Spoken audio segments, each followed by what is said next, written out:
If you trying to shut us down, we'll show you how we get down.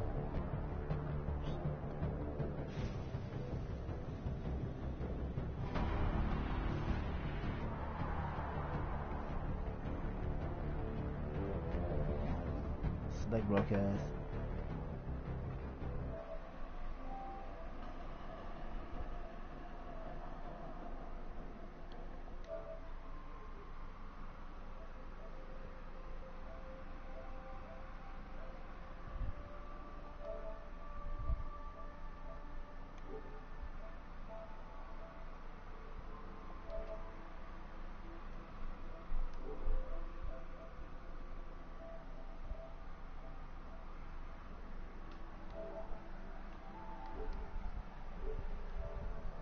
Alright, who's on? Alright. Let's do this. Wait for this thing to load.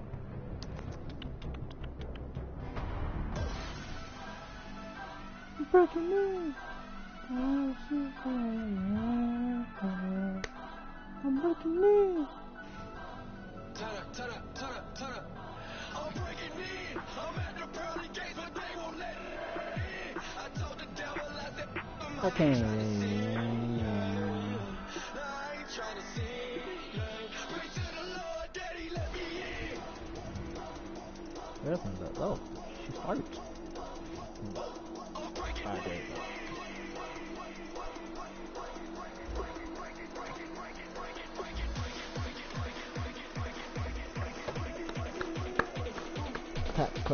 Clap, make it nasty. Make it nasty.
I'm breaking it in.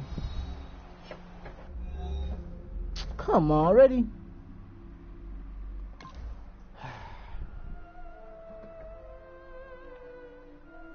already?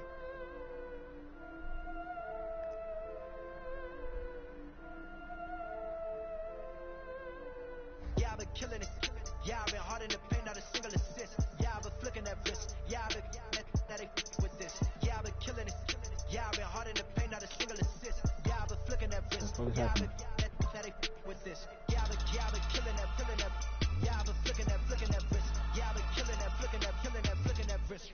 Yeah, I've been killing that. Yeah, I've been hard in the paint, not a single assist. Yeah, I've been flicking that wrist, flicking that wrist. Let me take it by the young man. Matter of fact, I'ma let Push tell that. Take it by the old man. Had to change her heart and it fell back. Old man lived a long life. Walked around with a long way. Like Jesus, that Colombiana, that's mere models like. Look at the flick of that wrist. I'm feeling like Leonardo. Let me paint the picture. I might need a bottle. On the road to success, I can fit a throttle. That Michelangelo, hundreds in the envelope. Type when I write. And that old man had to change her heart. Wish he knew it back from the start. Like, looked around, seen his wife on the Lendo, latte, yo chicken, I play.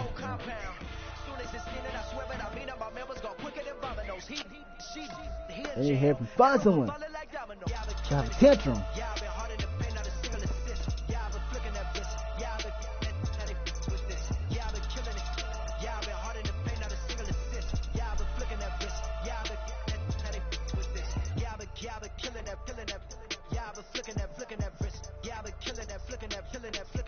There you go. Yeah, I've been killing that. Yeah, I've been hard in the paint, not a single assist. Yeah, I've been flicking that wrist, flicking that, peeling that, flicking that wrist. Clockwise, counterclockwise, realest in the top 5. Other 4 ain't rap. I'm just rapping for the side. Yeah. Shut the did. The broadcast has started. To stop broadcast, press the.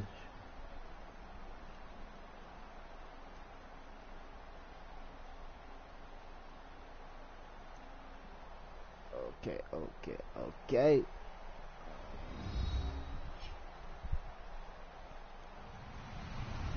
Hello, everybody. I'm Larry Ridley, and this is Madden 17 on EA Sports. As we head towards kickoff, 2 quarterbacks will be on the field today trying to push their team to victory. It's the Eagles going up against the 49ers. And with that, we're off to Silicon Valley and Levi's Stadium in Santa Clara. That's where we'll find our broadcast team of Brandon Godden and Charles Davis. Thank you very much, Larry. We are here on a beautiful afternoon for football. Today, we've got a good NFC matchup on tap between the Philadelphia Eagles and the San Francisco 49ers.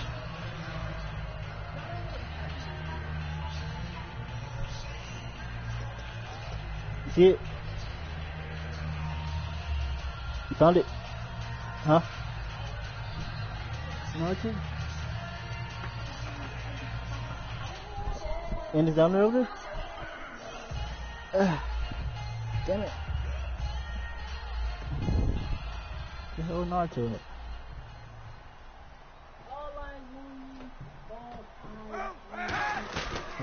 First carry for Carlos Hyde. He takes this for 3 to the 29. Hold on.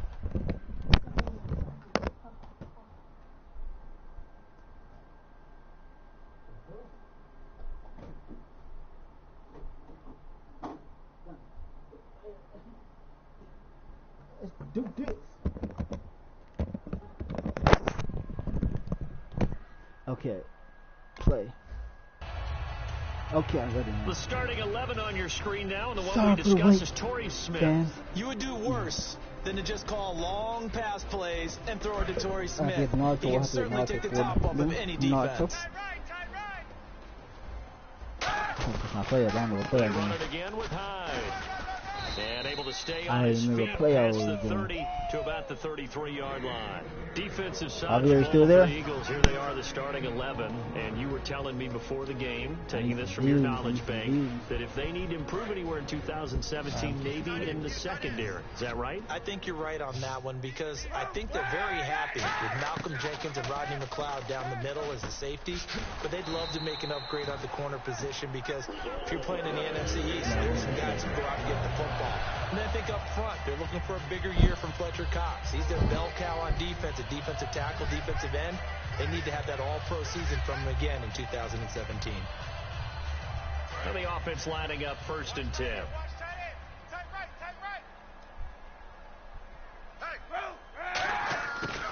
Kaepernick to Hyde on the draw. And he puts his head down and gets up to the 42 for a gain of about 6. Partner, I like Carlos Hyde coming out of Ohio State because I like the way that he would run inside and bodies would just scatter when he got through there. A very strong, aggressive runner inside. Finished just shy of 1,000 with 988. If you're a back, how much does that hurt? It hurts a lot, and then you want to talk to the official scorer at home and say, you couldn't find 12 more yards for me somewhere? They brought in an extra defensive back here, so probably not expecting a run on 3rd and 3. A good call. Oh, he may have gotten lucky. Tried to dump it off underneath on the check down. Nearly picked. Instead, it's incomplete. Oh, man, that was close. The opportunity to change momentum, big play, right in his hands, unable to come down with it. A sigh of relief, no doubt, on offense if that fell harmlessly to the ground. Okay, look at this. The punt team nowhere to be found. They're on the sidelines. Offense going to go for this on the opening drive. Here's Kaepernick to throw. And McDonald here over the middle. A surprising move here on the opening drive of the game. And the Eagles are going to take over in great field position. You're not so low. I hate when players. On the ground, the first carry for Ryan Matthews. And this one goes nowhere. Losing yardage on the play back at the 46. When DeForest Buckner was at Oregon, for much of his career, the opposite defensive end from him was Eric Armstead. And everyone wondered about these 6'7" guys. Could they get the leverage? Could they get low enough to make plays in the run game? I think the question just got answered with that one. DeForest Buckner knows how to bend and shed blockers and get upfield.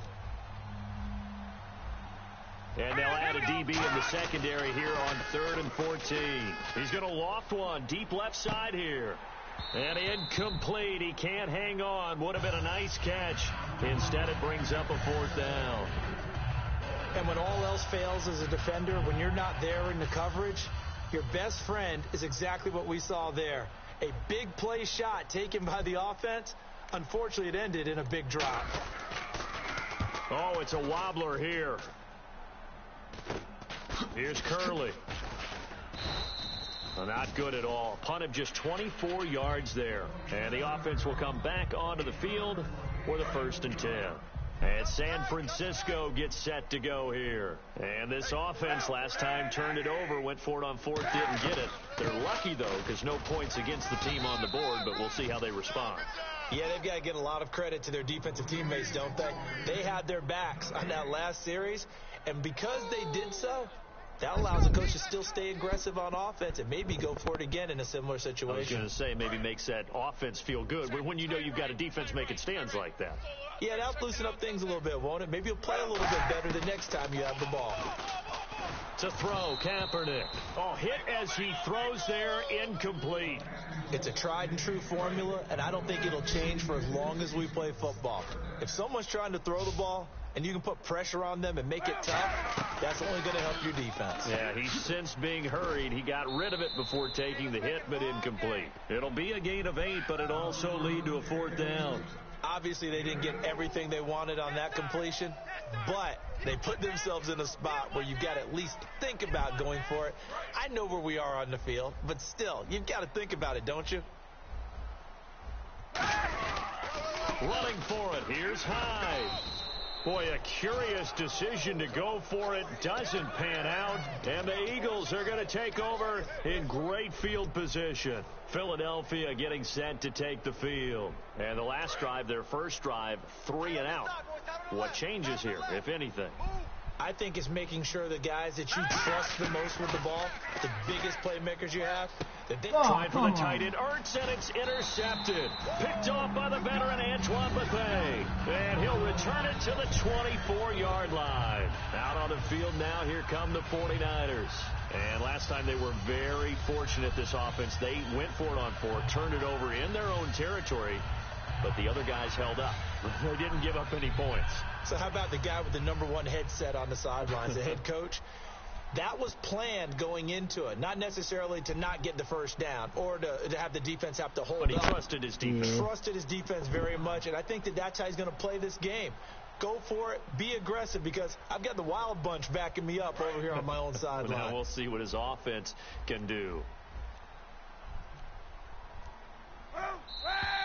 Now problems right out of the gate. We're going to get a delay.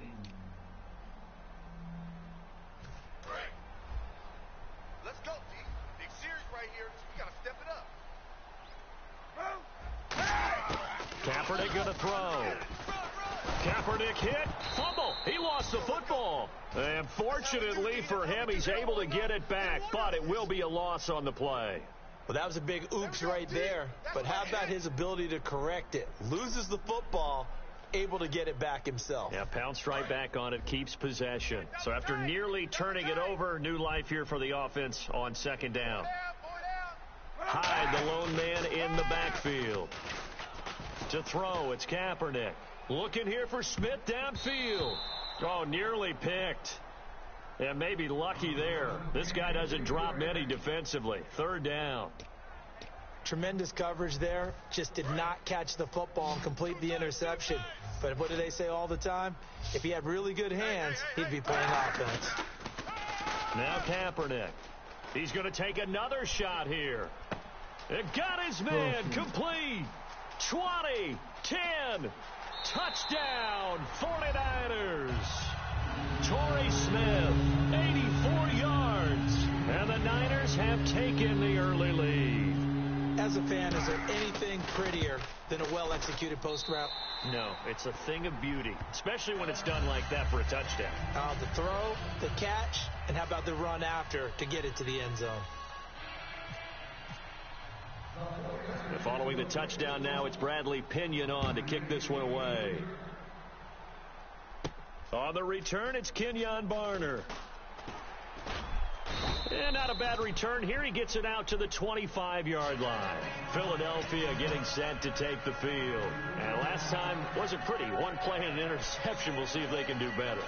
I want to see if they want to go ahead and throw the ball again now on this drive after what happened on the last one. Throw it on the first play. Give the quarterback some confidence. See what happens.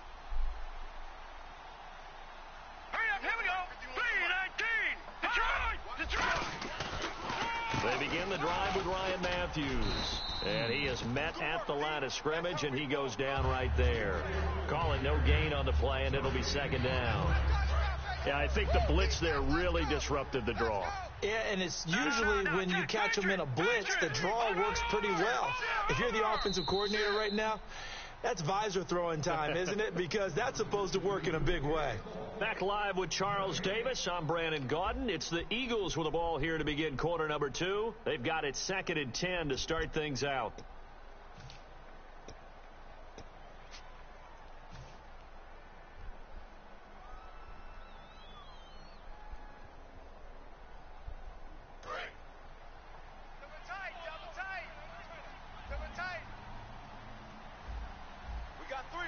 They come out with one back and 3 tight ends. Here's Wentz to throw. He's going to flip that out to the flat. It's complete. And he'll get to the 29-yard line, brought down there. I know most of the time when the ball's in the air, you're thinking wide receiver, tight end, but running backs, they can be a big part of any passing offense nowadays. Now Wentz on 3rd down. And he can't come up with a pick. Nearly his 2nd of the game. Instead, 4th down. Well, they've had a pretty frustrating first half here offensively, and that just continued there with that incompletion. Yeah, definitely frustrating for them, but heartening for the other guys. Those stop troops, they're enjoying things right now because they've made it very difficult for them throughout the half. And here's a very low-line drive, almost whipped on it. Now it's Curley. Just a 25-yard punt, not what he was hoping for by any stretch. And possession will switch hands, 1st and 10. And now the 49er offense ready to go and getting back out onto the field. And that recipe on their last drive that resulted in a touchdown looked pretty good, so they'll be hoping to do that once more. It takes me back to when we sat with the offensive coordinator and the head coach. They felt pretty good about their game plan and thought there were some holes in the defense, and they exploited them the last time out. Let's see if they can come back and put together a similar drive. And we'll see if they can do just that.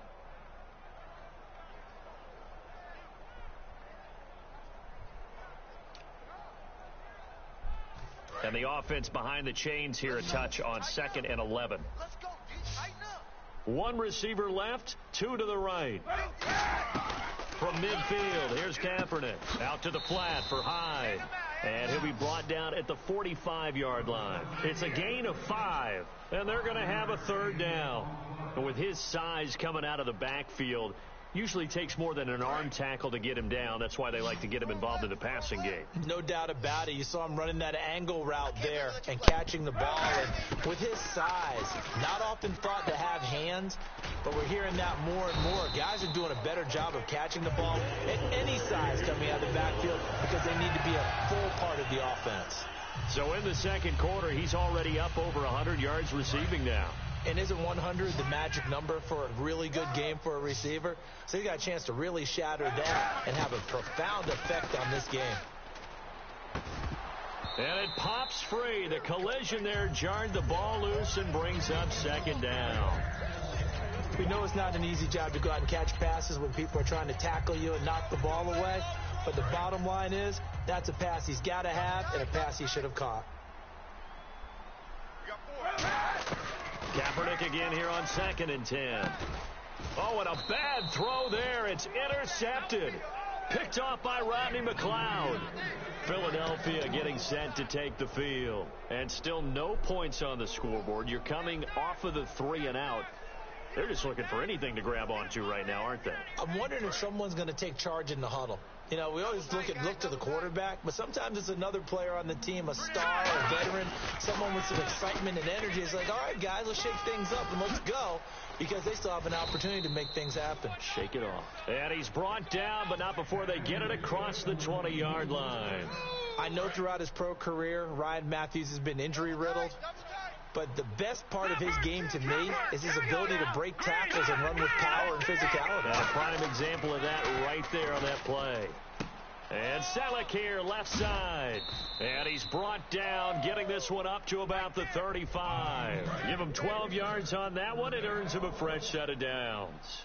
When you execute a drag or a crossing route really well and give them a chance to let it develop a little bit, you can gain some significant yardage hitting your tight end on that one. What the hell? Oh, you saw that one coming. It's intercepted. Thrown back across his body. Picked off by the safety, Eric Reed. And he'll bring this one back to the 29. And San Francisco gets set to go here. And following the interception, we'll see what they can put together on this drive. I can hear my old college coach right now. He always used to tell us before every game, the team making the fewest mistakes will win. What they're hoping is that that last mistake is their only one of the game. Coaches, that's all they talk about, turnovers, right? Minimizing those and maximizing opportunities. Hey, boys, got four down. Kaepernick will try again on second down. And this is going to be intercepted. Picked off by Nolan Carroll. And a big turnover there as his guys will get the football back.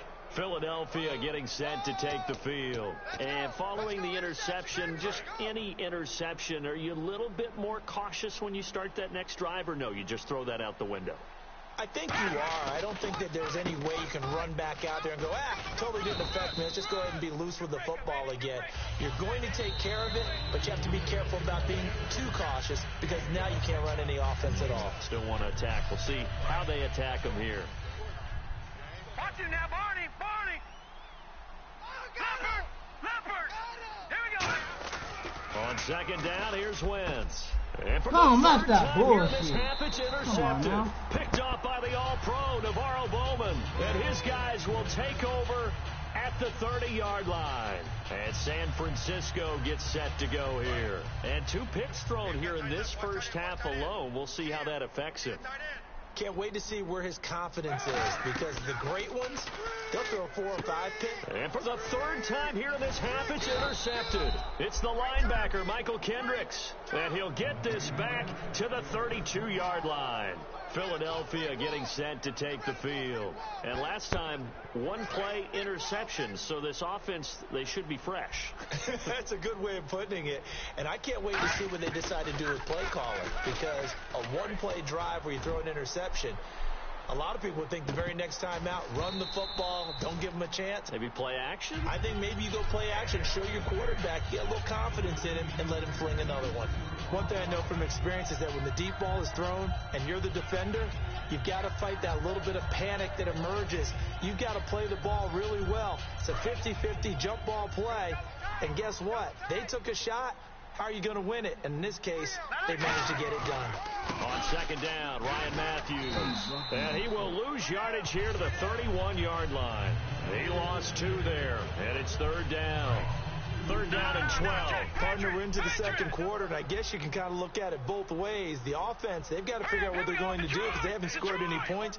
But if you're the defense, you're feeling great about what you've got going on. Come on. Intercepted for the 4th time today. Picked off by the former first-rounder Jimmy Ward. And his guys are going to get the football at their own 47-yard line. The 49ers offense now, they work their way back onto the field. And with 3 interceptions thrown already, we'll see, do they rely more on the ground game here?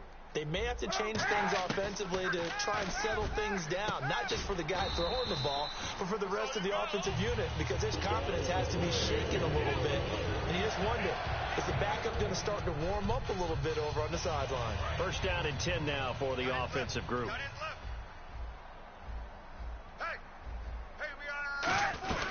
They'll run it now out of the gun. And running room scarce here. He's going to be stopped in his tracks at the line of scrimmage. That's going to go as a loss of a yard, and it'll be second down. A little bit of ground to make up for the offense as they face a 2nd and 11. Again, it's Hyde. And he'll be brought down just outside of the 30. They get 9 yards back on the run there, and they're left with a much more makeable 3rd and 2. On a 2nd and long, it's really nice to see an offense that has enough confidence to run the football in that situation. I think that goes back to their practice and game planning. They've seen things that they've seen on tape and in previous games that led them to believe that even in a long-distance situation, they can still run the football and gain enough yardage to put themselves in a good spot on 3rd down. Oh, man, for him to be that wide open and drop it, sometimes you have just too much time on your hands, right? You end up thinking way too much, and your hands get shaky. And yes, he's a tight end, but that's a catch he should have made. Everything looked good. Good snap, good hold. Sometimes, though, the ball just doesn't want to go where you want it, and this one winds up no good.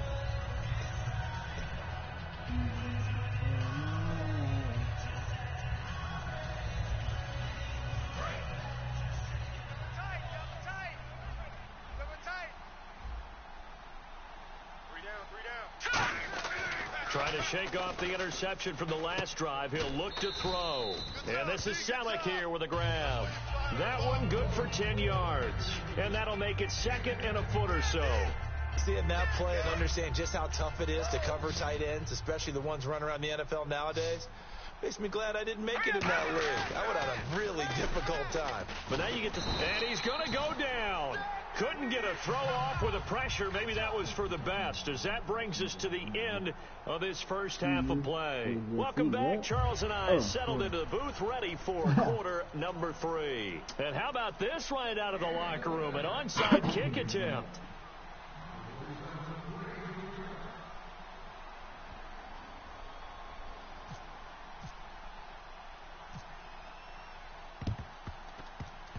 And the Eagles dodge a bullet. They cover it up. A gutsy call there. You exit the locker room with a lead. Tried the onside kick. It didn't work. And you just wonder what the gain was there. They were already in the lead. They were in control of the game. They may have given momentum now to their opponent and maybe kick-started things going in the opposite direction. Green 39! Green 39! All right, now, lucky 56! Lucky 56! On 1st and 10, here's Wentz. And my goodness, another interception. Picked off by the All-Pro, Navarro Bowman. And they will take over at the 29-yard line. Here's a look at the 49ers offense as they make their way out for their first possession of the second half. They have the lead here.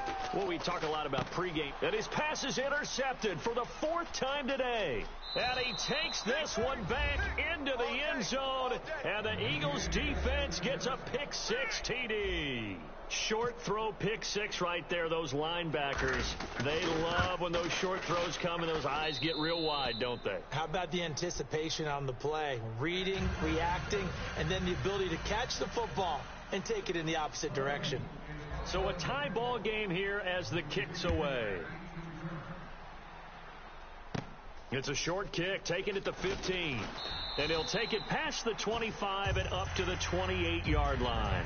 And San Francisco gets set to go here. Looking disappointed tomorrow.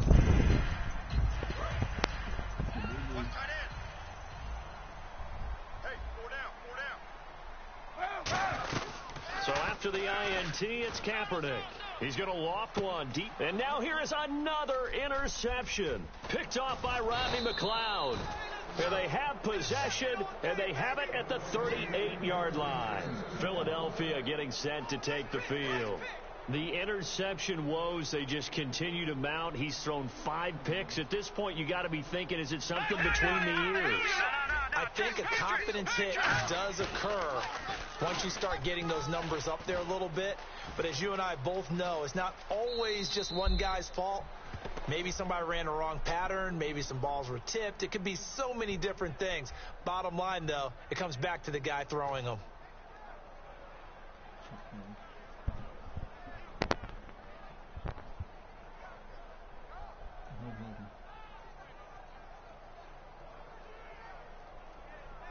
So the offense has it 1st and 10. Watch him now, Barney. They come out with 1 back and 3 tight ends. Throwing on first is Wentz. He targets Jordan Matthews, and it's caught. And he gets this inside the 35-yard line. He goes for 18 there as the drive will continue. And that's one of his advantages of a passer, is it not? With his height, setting back there in the pocket, firing it over the middle, he can really see everything clearly. It is, and I know that other quarterbacks get it done different ways, all right? You don't have to be his height to make a great play. But what he does is he takes away having to make those slide steps in the pocket to find angles to throw the ball through. He just throws right over the top of it because he can see everything. And sometimes that saves time and gets the ball to a receiver quicker. And on the ground they go with a running back. And past the 30 down to about the 27. 8 yards on the run there, and that leaves them with 3rd and just a couple. And now it looks like they're going to be in the hurry-up. And that looked like some pretty easy yardage there right up the gut. And he's a guy that has some height to him. So when you don't have to drop a shoulder or create or get through contact or trash, makes it a lot easier to stay upright, see the field, and make a run as we just saw there. Here we go now. Detroit! Back!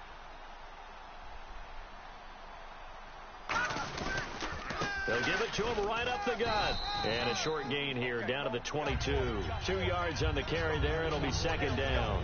Tough day, tough sledding right there, and it's been that way the entire game. Not a whole lot of room to ramble for him. Yeah, you're right. It's been that way all afternoon. Didn't get a whole lot better there. Now they'll throw it. Wentz being chased out left. It's a pickup of 16 there, and it'll lead to a new set of downs. So the youngster able to use the legs to pick up the 1st. And one of my pet peeves when they see this guy play, when Carson Wentz takes off running the football, I always hear people go, oh, he's sneaky athletic. No, he's athletic. Watch him do it. He's an integral part of the quarterback run game, and he gets it done very, very well. Yeah, you don't like sneaky athletic, do you? That's just kind of a jab in the back. Yeah, not when it doesn't apply. I think that's a stereotype that needs to be broken down for him.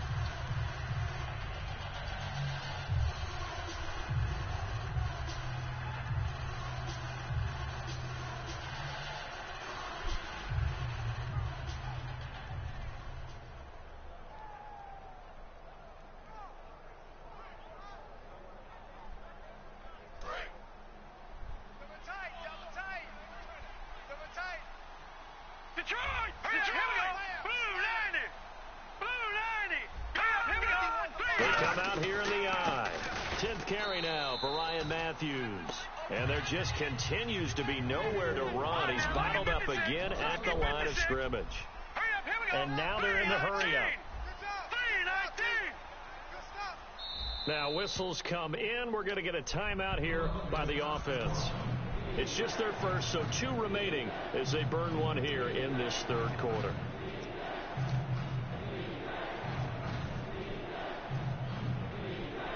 So they're coming up here on the 9th play of the drive, and it's 3rd and goal. They come out with 1 back and 3 tight ends. Now this time Wentz will throw. That's caught at the 3. They stop him for only 3 that time, and that'll bring up 4th down. A field goal would break the tie, but look at this. Instead, they're going to go for it on 4th and goal. Wentz to throw for it on 4th. Come on. Under a heavy rush, and down he goes. They're turned away on 4th and goal. In there to drop him, and it'll be a loss of about 8. The 49ers offense now, they get set to head back on the field. 4 down. Trying to shake off the interception. He'll look to throw. To the right side, caught by Saleh. And he's going to get this one across the 30-yard line. They call it a gain of 19, and it moves the chains. Offense comes to the line now, 1st and 10. Coaches always harp on the quarterback reading the defense and getting it to the open man. That's good recognition there. And how about what he did after the catch? Yeah, hit your tight end, let him get some rack. Yeah, when he gets moving, not many guys want to come over and put a hit on him, do they? Everyone's got to be able to catch the football. Doesn't matter what position you play, but if you're on offense, be aware a ball may come your way. Second down now after the pass completion.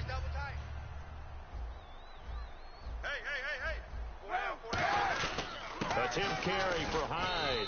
And his rough afternoon continues. He's going nowhere again. Just a gain of a yard there, and now it'll be third down. The best defensive linemen, they play with great leverage so they can get low and not get bowled over by offensive linemen. They have excellent hands. They can throw people off on a play. We just saw a great example of a really good run stop by a guy playing the defensive tackle position. Here's Kaepernick to throw, and he couldn't hang on to it through the contact. Incomplete. Normally, he's pretty reliable. He usually catches what's thrown to him. On that play, he simply dropped it.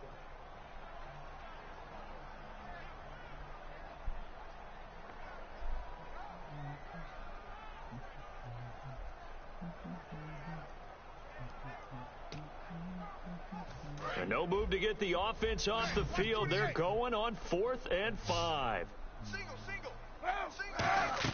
Here we go on 4th down with Kaepernick.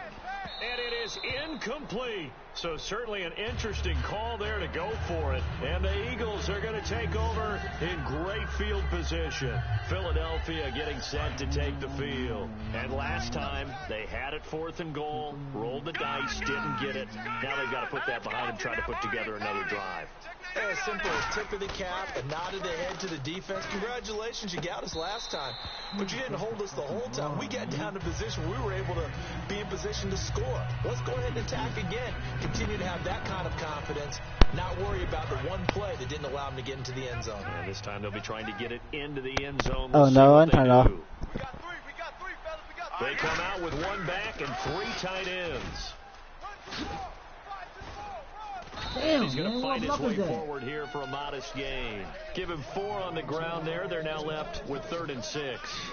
They haven't made much of this great starting field position they had. Here's 3rd and 6. When you find that kind of yardage, you couldn't be more confident as a ball carrier. And guess what? You're going to go back and tell your offensive coordinator, I'd like to keep carrying it, thank you. Back now here in Santa Clara. 7-7 is our score. Pretty even matchup so far as we...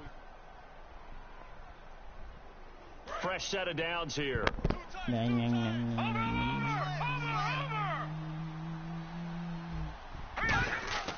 Wentz now on 1st down. Ertz over the middle. 5 yards on the catch there, brings up 2nd down.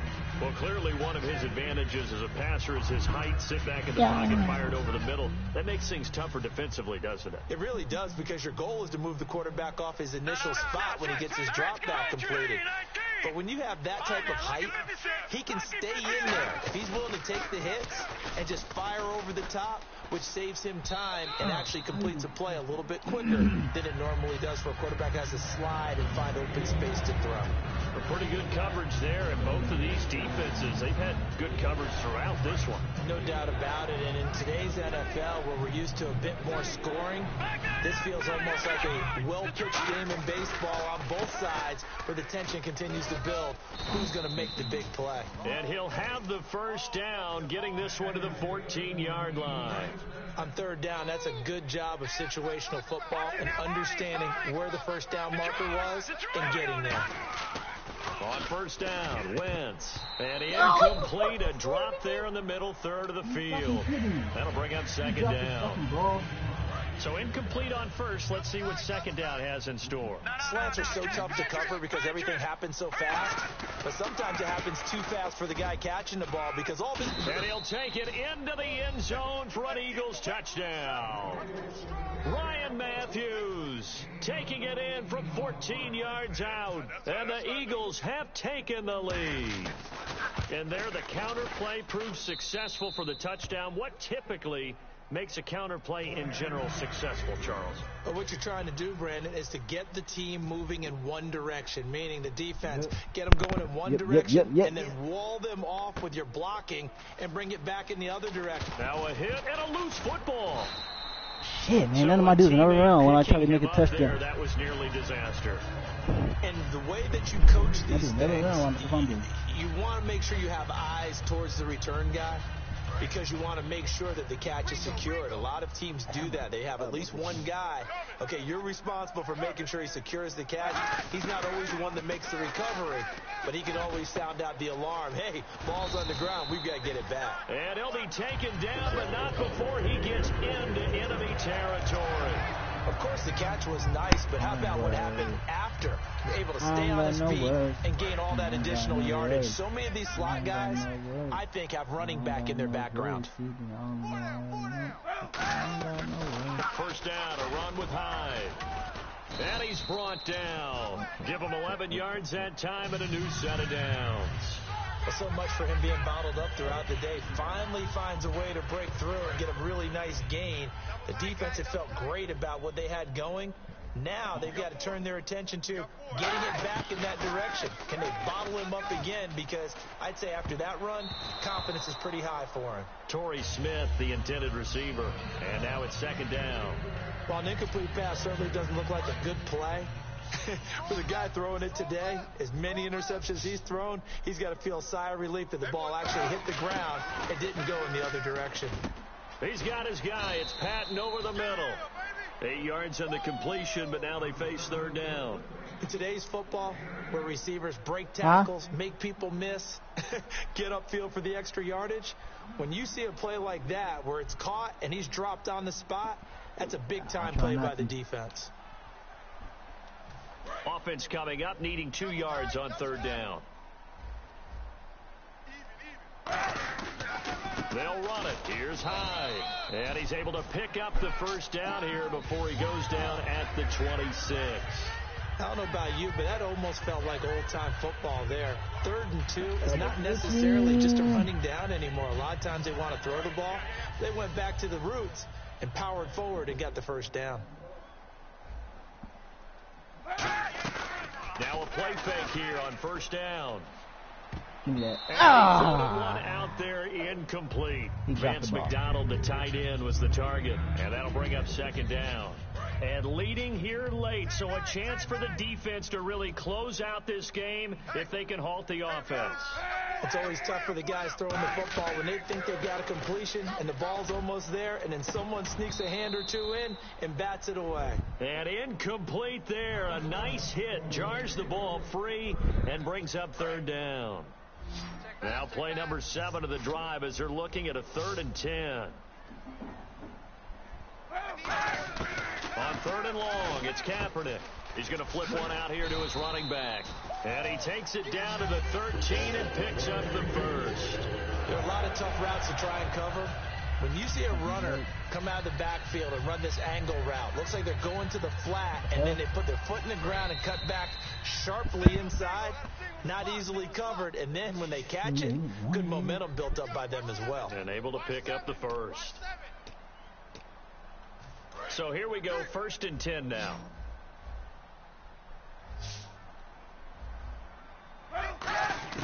Throwing on first down is Kaepernick. Now he'll dump it underneath to his running back, complete. And he's going to take it in. Touchdown, San Francisco. Carlos Hyde, a 12-yard touchdown grab. And the 49ers are within an extra point of tying this thing up. And we are tied here in the 4th quarter.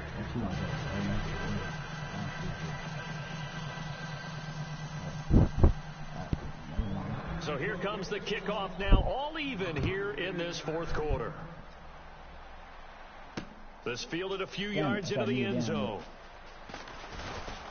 And he'll bring it a few past the 20 to the 23-yard line. The Eagles offense now, they head back on the field. And they will simply, Charles, be looking to duplicate what they did last drive when they were able to push it in for 6. And they hope it'll be that easy, right? To be able to take exactly what happened before, replicate it. They've got to make a few additional changes along the way because I'm sure the defense will make some adjustments, but they've got to have great confidence having scored the last time out. And as a defensive end, getting off the ball quickly, swarming to the football, making a tackle, that's what we saw right there. Yeah, that's what their job is. And really, a lot of the time, they have to throttle back a little bit in the run game because you know those defensive ends, they're like in a sprinter stance. They're just headed straight for the quarterback. That was good recognition on that play to hold them to no gain.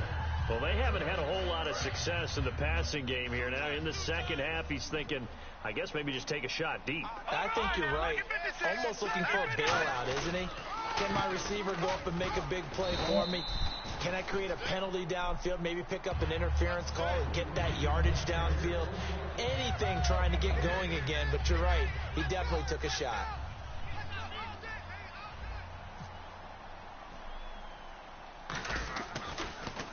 And now a low liner. I think he mishit it. Taking on the midfield logo. A special teams mistake there, no doubt. Just 26 yards officially on the punt. And the Niners set up well. They take over 1st and 10 on the short side of the field.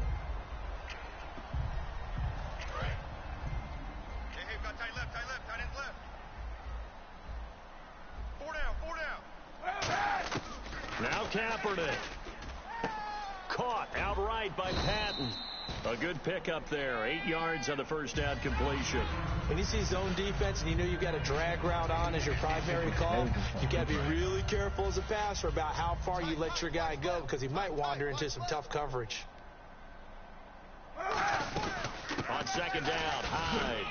And this time not quite to the 30. It'll be down at the 31-yard line. Only 3 there on the pickup, but that's enough to move the chains. Not too many more ideal situations at 2nd and 2 in order to try and pick up a first down. They ran it and picked it up.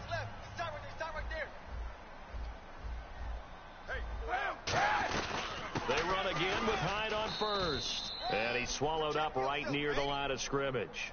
No gain on the play. It'll be 2nd down. And this defense continues to give them fits. They just can't get really anything going on the ground, can they? I love the theme that you just brought up. This defense has been tough all game long against the run. Now hold everything here. We're going to get a timeout by the offense. It's just their first. They've got 2 more to use here in the final stages.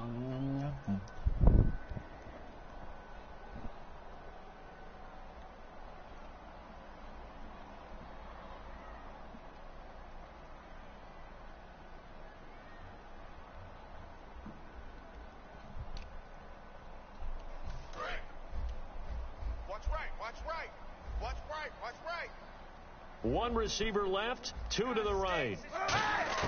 To throw is Kaepernick. That's incomplete. Nearly another pick. My goodness. Now whistles come in. We're going to get a timeout here by the offense. That'll leave them with just 1 remaining in this 4th quarter of play. Offense trying to avoid stalling out, facing a 3rd and 10. Kaepernick to throw. And this is going to be intercepted. It's the linebacker, Michael Kendricks. And he'll bring this one back to the 29. Now hold everything here. We're going to get a timeout by the offense. And as the 2 teams talk it over on their respective sidelines, we take a break. So after the INT, here's Wentz. He's going to air one out. And he knocks the ball away, and it falls incomplete. And here in overtime, if the team that receives the ball scores a touchdown, it's over. If they don't, we can still have some more football. That's exactly right. If they go down and kick a field goal, the other team gets a possession to either match it or score a touchdown to win the ball game. If both teams kick field goals, the next team to score wins. But if the receiving team throws a pick 6 or fumbles the ball and it gets picked up by the defense and they score, the game is over at that point. This will be taken short. Here's the Philadelphia offensive unit now as they head out to take over possession. Except for their first drive here in overtime. And this is where the crowd can really become a factor. They've had to battle it all day, but I know what you're saying. In overtime, that gets doubled, doesn't it? At least, because now the crowd really wants to be involved and help their team. And that first drive can dictate the whole thing because they know if this team takes it downfield and scores a touchdown, it's game over. It's been loud in here so far. A huge play there in overtime. 57 yards. And quickly they get to the line. Now a handoff here to his running back. And brought down, but not before they get it inside the 10 to the 7. It's a good gain of 11, sets him up 1st and goal. And the tackle was made here by one of the secondary members. God, are you serious? Picked off by the linebacker. Get on, what the fuck you doing? Look at the big man rumble. He's at the 50, the 30, the 20, 10. What? And into the end zone. A pick six for the 49er D as they score the touchdown. They cheating, man. Still catching our breaths from that. Fuck that.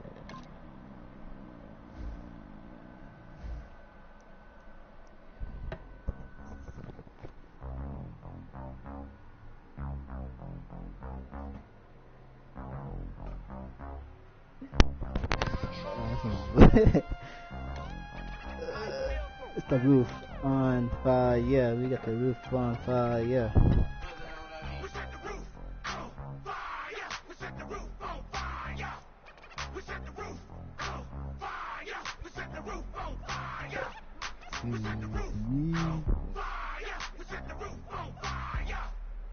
And the roof on fire. Yeah, we got the roof on fire. Yeah. We set the roof. We set the roof. We set the roof on fire. We set the roof. We set the roof. We set the roof on fire. Oh, if I'm not mistaken, home team made. On my feet, then I pump fake. Baby girl, grab the crew. Kiss it, sway, leave, Mr. Couldn't took it quicker. Hottest on the planet, got the place lit up. Fly, got his business taste, sight into. We ain't on the same team. Cheer up. Bunch of that make sit up. I ain't come to blend in, boy, I stand out. Money talks, you just popping off at the mouth. If I'm the topic, then the conversation heated. Right trim, getting booked up in every city. Splash out with cash, had to spaz on the waiter. She messed up my order 3 times in a row. I'm good on gas, I just filled up my tank. Now let's fill up her head and let's see if she goes.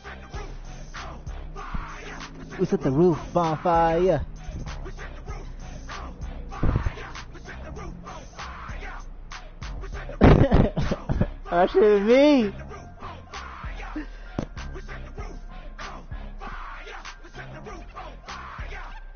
We set the roof. We set the roof. We set the roof on fire.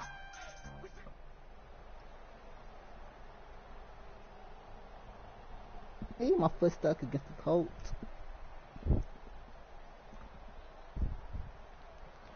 Okay, this game. Who are playing this game, man? Who are playing this game?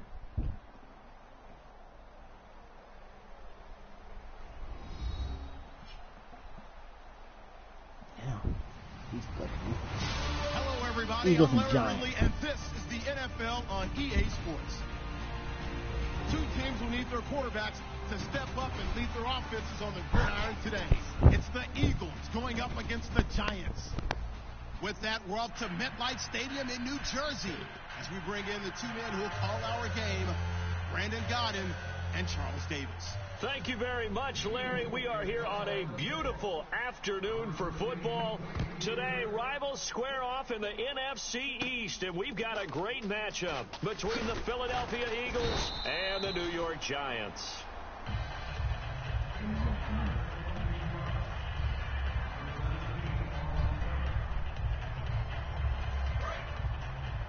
Double tight, guys, double tight.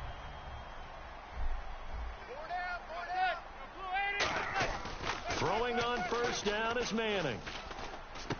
And brought in by Jarrell Adams. Give him a couple on the catch. It's 2nd and 8. Got to give credit where it's due. Really nice defense on that play. The pitch and catch was successful, but not any run after it. Now Manning throwing on 2nd down. This is intercepted. Picked off by Malcolm Jenkins. And they will take over possession of the football at their 42-yard line. They told us repeatedly earlier in the week in our meetings, we need some plays from our defense here on the road early. They got one. And don't think they were above all week long pointing out to their defense that the other defense is rated higher than them. You got to let that happen, guys? Is that how we're going to play? And they responded to the challenge. It's a loss of 2 there, bringing up 2nd down. Now Wentz throwing on 2nd down. And Salek here, left side. That catch good for 5. It's 3rd down. And a peek at the offense And Matthews, a guy that we have to talk about. Jordan Matthews, Brandon, is an anomaly. Normally, a long receiver plays outside. He likes to work out of the slot. Does a terrific job absorbing punishment and catching the football. Wentz now to throw. And incomplete. A disappointing drop there defensively by the rookie. And now 4th down. So on 4th down, here's the veteran left-footed punter Donnie Jones to kick it away. Back deep, it's Odell Beckham.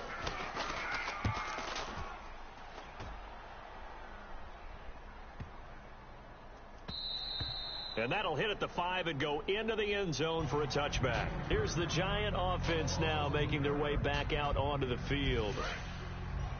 Double tight, double tight. Hey. 4 down. Here's the former 7th-round pick, Rashad Jennings. Give him 3 on 1st down. It'll set up a 2nd and 7.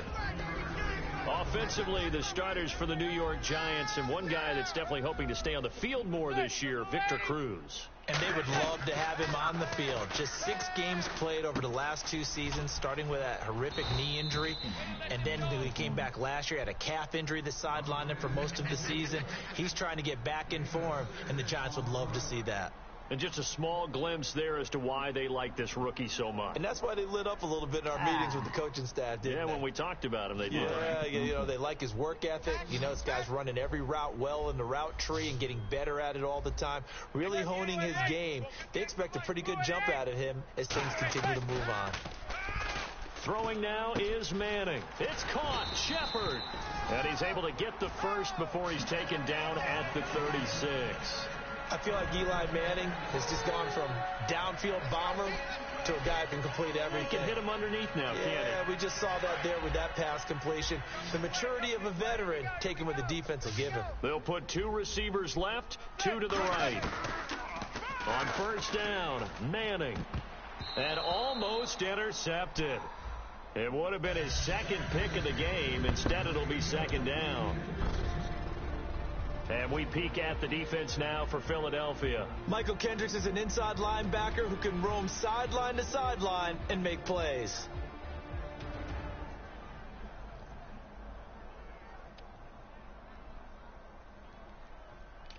Damn, son of my ankle and stuff. So the incomplete pass brings up 2nd down. Manning will try again on 2nd down. Hits his target, the tight end, Will Tye. 6 yards is the pickup, and that'll lead to a 3rd down. Partner, it's a lot of fun watching the NFL now, isn't it? Because when the big fella runs routes, it used to be when we were kids, he'd run about 3 different routes, and that was it. Now he can run anything and catch the balls we just saw there. It's a short one here, complete to his tight end. They stop him for only 3 that time, and that'll bring up 4th down. One hallmark of good defenses is understanding the game, understanding positioning, and tackling immediately in the secondary after catches. I think we just saw that on display right there. Got to him before he ever had a chance to think about turning it upfield. And he's got Will Tye complete. And he is taken down deep in Philadelphia territory. A big play there on 4th and 1. 42 yards.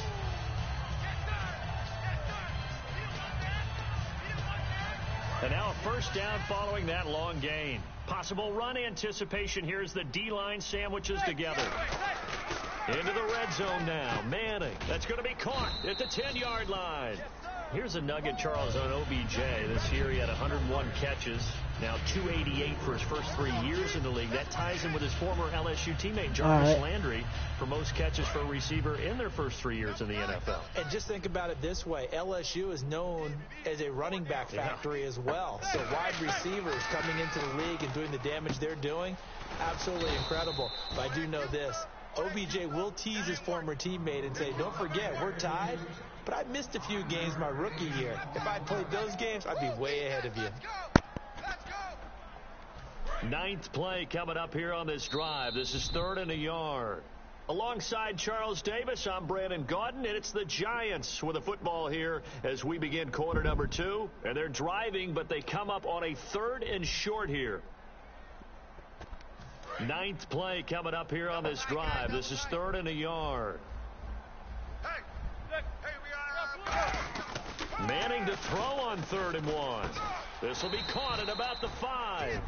The completion there winds up a wash, and it'll bring up 4th down.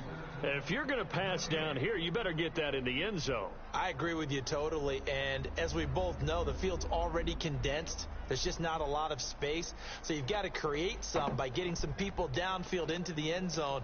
If you want to throw it short, you've got to have some movement, some room in order to do that. That one didn't work. And no move to get the offense off the field. They'll stay put on 4th and 1. Manning indeed going for it on 4th. That's caught at the 1. It'll be a 3-yard gain, and the decision to go for it pays off. They've got a 1st and goal. Well, the feel that I get on this is that they felt like 3 was just not going to be enough after getting this deep into their territory. And Charles, correct me if I'm wrong, but it didn't even look like they hesitated there. They knew they wanted to go for it. That tells me that during the week, they were thinking about these situations, and they feel like maybe they're just the better team, and they want to go ahead and prove it conclusively. All defenders get tired of hearing about their lack of hands and why they're playing defense instead of offense, but in this situation, it was the hands that made the play. Batting the ball away on an attempted touchdown pass. Excellent job. Way to knock it down. And he will take it on in for a giant touchdown. Will tie from a yard out, and the Giants are in for 6. The tight end position has always been dangerous, especially in the red zone, short field. But now even more so because these tight ends aren't necessarily the tight ends of old.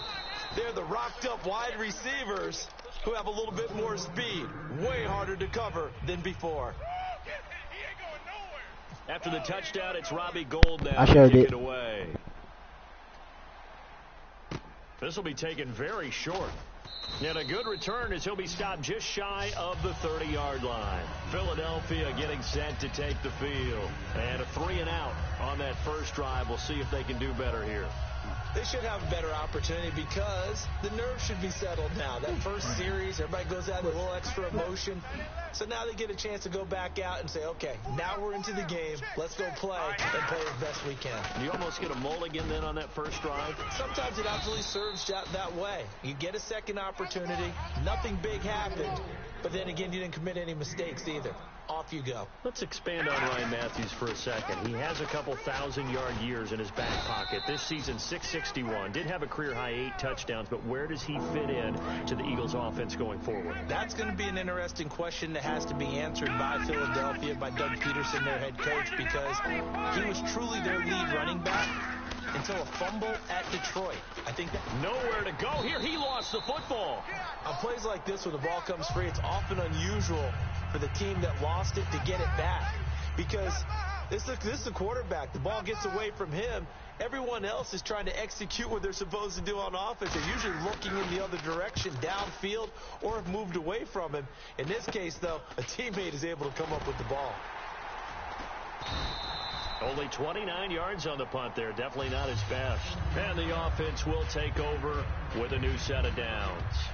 The Giants offense now gets ready to head back onto the field. And that last drive, a long drive, but not just that, they had a great air attack going. Do they stick with that?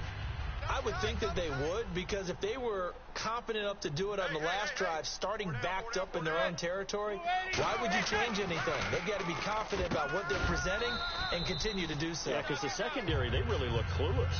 And that was amazing because that drive went and went, no adjustments, and no big plays by the defense to knock the ball away. Manning to throw on 2nd down.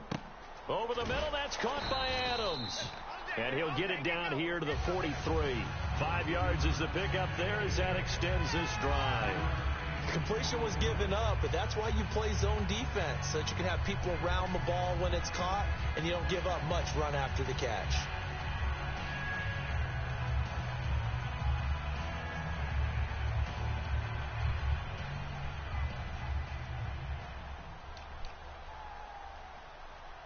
And now we're circling here around the 2-minute warning. This is a setup play, trying to get one last one in before the clock warning. On 1st and 10, here's Manning to Shepard, complete over the middle. 5 yards on the catch there, brings up 2nd down. 2 minutes to play here in the first half. We're back to East Rutherford, but first this timeout.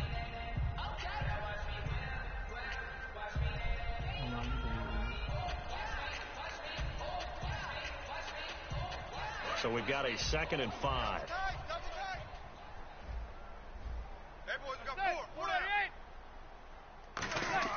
Again, they'll throw with Manning. And he will find his man on the end route. Complete. 7 yards there. Good enough to move the sticks. They gave up the completion there, but this is what zone defenses count on.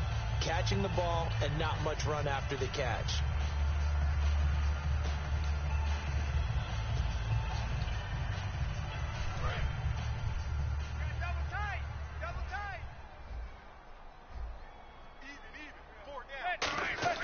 Manning now on first down.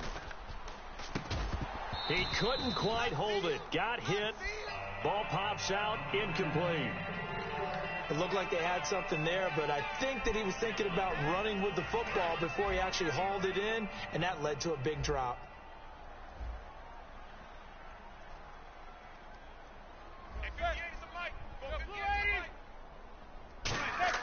Manning again here on 2nd and 10. And the hit jarred it loose. It's incomplete. The Pro Bowler Odell Beckham, the intended receiver. And it's 3rd down. And here comes play number 6 on this drive. Throwing is Manning on 3rd down. Hits his target, the tight end, Will Tye.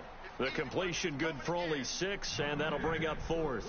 Partner, I think that completion takes the definition of dink and dunk to a different level, doesn't it? It does, and the defense was right there, kind of played into their hands. The field goal unit's going to stay put on the sideline. They're going to go on 4th down here. Throwing is Manning. Now this is incomplete. CD, wanted to get your thoughts just on the landscape of the offseason for each of these teams. Super Bowl in the rearview mirror, but so much going on.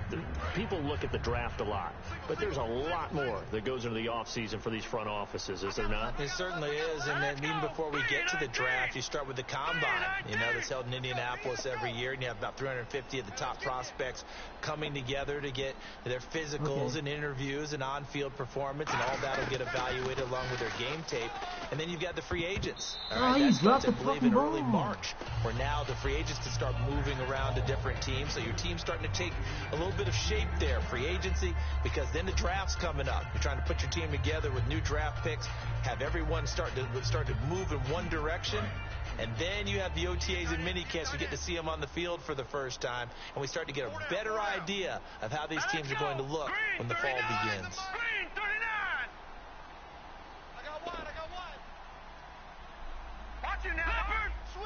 They'll come out in the pistol. They'll give it to him right up the gut. Oh, and the ball's out. Matthews loses it, and they will take over at the 29. Oh, I can't challenge it. That's that gay shit. I can't even challenge the shit. 9-yard line.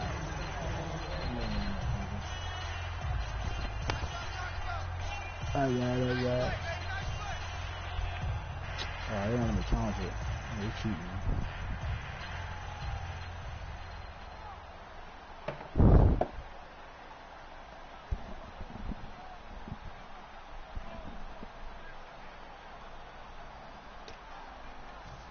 Really nice starting field position here for the offensive unit.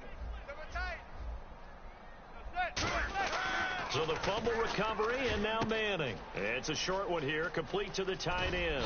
And down inside the 15, shy of the 10. Give him 18 on that one. And it's good for a New York first down. And after that completion, you can understand why so many teams in the league are emphasizing speed on defense at every position. The tight ends have created so many tough matchups now. If you can't run with a tight end as a linebacker, this is going to be the result every time. And the next snap coming inside the red zone here. They'll send Beckham alone to the left side.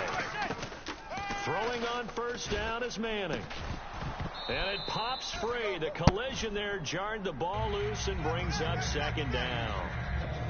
After all the preparation, all the practice, a play like that will absolutely break your heart. They had everything they wanted, just unable to complete it. in the end zone, a big-time drop. Offense still needing 10 yards. Second down.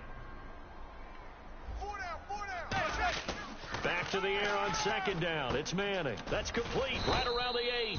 That catch good for 5. It's third down. And there's a completion to the tight end. And look at the size of these players nowadays. At that spot, 6'4", 6'5", and up. A lot of guys used to be basketball players, somehow came back to football. And that's really good for the game of football. You're getting better athleticism, great hand-eye coordination, guys who know how to control their bodies when they run their routes. So both teams have their marching orders, and we'll get going again here in quarter number 3. And a short kick, taking it about the 16. And he'll make it across the 20 as his guys will set up shop at the 23-yard line. Out come the Eagles now as he'll go on offense first here in the third quarter. They're close game, but they're going to need to do a little bit better probably here in half 2, no? I would agree with that totally. I would guess it in the locker room. They talked about cleaning up some of the errors, but overall, I think they wanted to be positive with them. Guys, we're right there. Just not playing as well as we need to.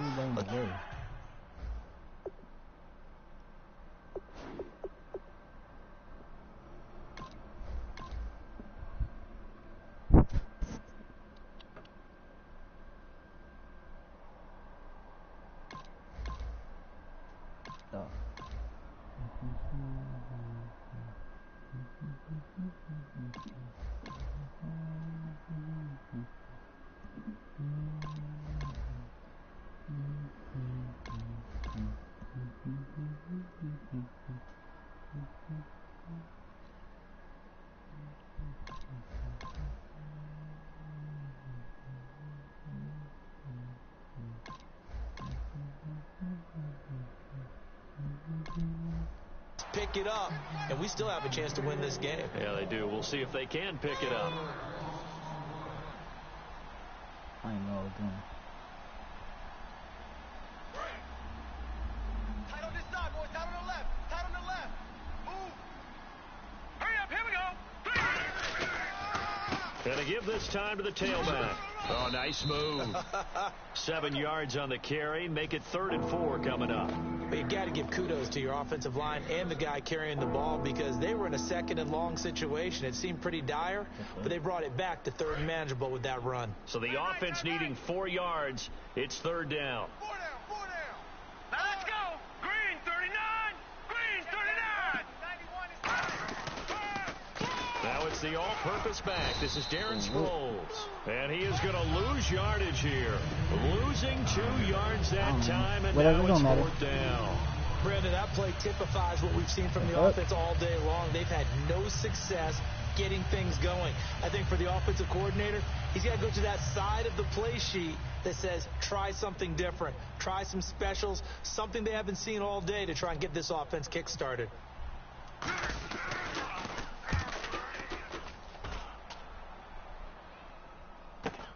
Here's Beckham. It'll be a net of 40 yards following a punt of 44. And it'll be Giant football 1st and 10. Now we take a glance at the offense as they work their way back out for their first possession of the second half. They were able to get the ball back here, didn't surrender any points. Now they'll look to add to that lead. And how about the boost the defense gave them? Going right out on the field, shutting them down, not giving up any points, and turning the ball back over. They want to do their part now and show them a little respect and some gratitude by scoring some points. And to get a little more cushion. Manning now on 1st down. Oh, incomplete. A turnover would have really helped there. Almost intercepted. Instead, it's just 2nd down. All right, different topic here. 2018, the Super Bowl, traveling north, far north to Minneapolis. Early predictions for that one. Who you got? Well, you know, everyone's still waiting in the NFL for a home team to play in its home stadium, right? So could the Vikings be that team? I'll start in the NFC, and I'm going to say no. I think Seattle starting to get near that maybe last run with their defense, but Earl Thomas returns. I like Seattle coming out of the NFC. How about you? Well, I'm actually going to take a Dallas Cowboys NFC title run. I think that they came so close this year, probably most talented going into next year. I like that one. Well, in the AFC, I'm going to go with a team that if they improve their defense and their quarterback stays healthy, they could be that team, the Oakland Raiders. Okay, I'm going dark horse. Cleveland Browns. Let's go. Hey, from worst to first. 5 yards on the pickup, and it'll make it second down. Well, the strategy was evident there. Get it to your tight end and make it a one-on-one play with a cornerback.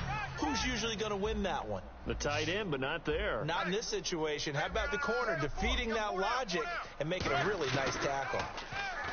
Manning over the middle to Beckham.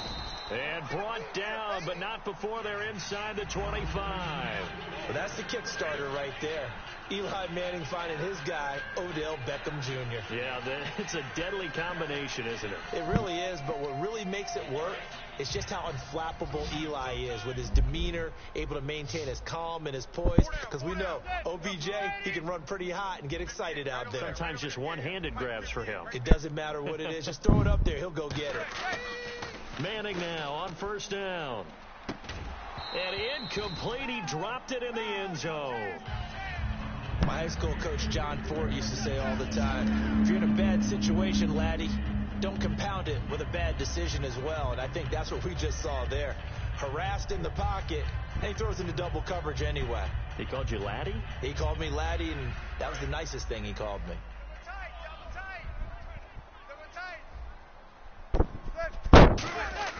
Manning again here on 2nd and 10. And he's got his favorite target yet again. It's complete.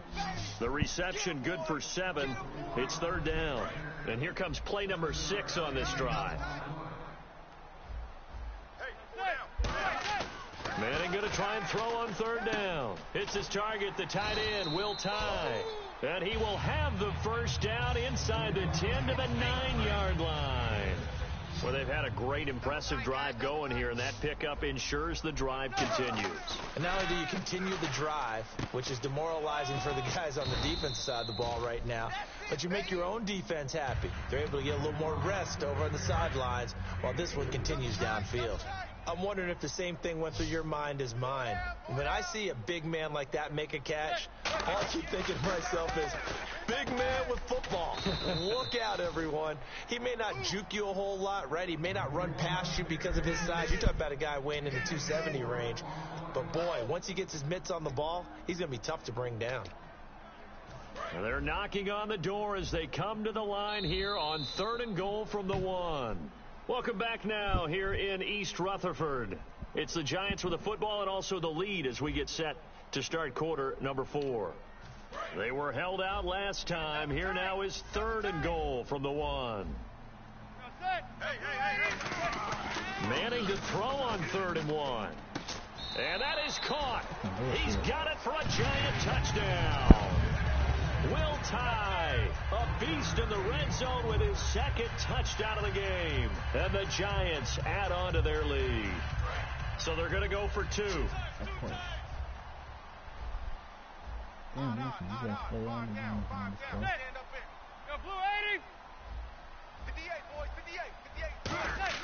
Eli's going to throw, and he's got it.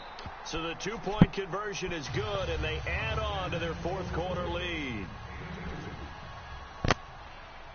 After the touchdown, it's Robbie Gould now to kick it away. And, oh, he kicked it out of bounds. That's a big penalty. And this is where the rest of the team turns and stares at the kicker and says, you have one job. Execute it. Let's go, D. Wentz now on first down. Stepping up, he'll try and run. And he'll be taken down, but not before he gets into enemy territory. It's a gain of 11 yards that time, and it produces a new set of downs. 1 receiver left, 3 to the right. On first and hit behind the line. He lost the football. It's loose. Man, defensively, that hurts. They got him out of his rhythm. They had him hemmed in, but somehow he was able to tuck it away and get away for a gain. So they almost turn it over there. Scary moment. Second down here. Now Wentz throwing on second down. Damn, man. You ain't blocking. Again. Olivier Vernon in there to get him for a loss of 5. Defensive end gets in there that time. They were in a 4-3. What's the responsibility of the ends versus the tackles there, Charles? Well, most of the time when you talk about the ends, they're your pass rushers. They're the guys that you turn loose to try and get to the guy who's going to throw the football. The tackles, usually more of the run-stuffing variety. But the way this... And he's going to go down. They sack him back at the 42. Man, I need a block. They're indeed going to go for it here on 4th down. So trailing here in the last quarter. Let's see how this plays out. Now Wentz, gotta have this one. He's gonna let this one go deep. The ball popped in the air and intercepted. A great read, and it's picked off. And he'll wind up losing 5 yards or so on the return, but no matter, they've got the football back. And New York set to take the field. And that last drive, so effective in the passing game, resulting in the touchdown. Maybe not many people were focused on the trenches. There was good protection there. Excellent protection. So now, defensively, you've almost got to get down to those starters blocks like you're a sprinter. And intercepted. Maybe the turning point they need. Picked off by Malcolm Jenkins. And they're going to be set up in the red zone at the 15. Philadelphia getting set to take the field. That is the play they needed in a 2-score game here in the 4th quarter. No doubt about it. They did what they had to do to give themselves a chance to get back into the game. They turned it over to the offense. They are now in charge. Now they need to execute. Just a yard on the pickup there, and it'll bring up a 2nd and 9. Not a big run on the first play of the drive, but that doesn't necessarily mean it was a bad play. Sometimes you're just trying to settle in, get your guys a little bit of contact, and get things moving. And incomplete there. A nice hit. Jars the ball free and brings up 3rd down. 3rd down here for the offense after the incomplete pass. Hurry up, here we go. Blue 90. Blue 90. Now Wentz on the bootleg. And this is going to be incomplete. Nelson Aguilar, the intended receiver, and that brings up 4th down. This has been a really nice day for the defense. They've made it so difficult to find open receivers because they're able to squeeze the passing lanes down. A lot of what they're doing is... Come on. And it's intercepted. Picked off by Janoris Jenkins. And he'll go down inside the 15 at his own 13-yard line. I ain't tripping. That giant is stuck in real life anyway.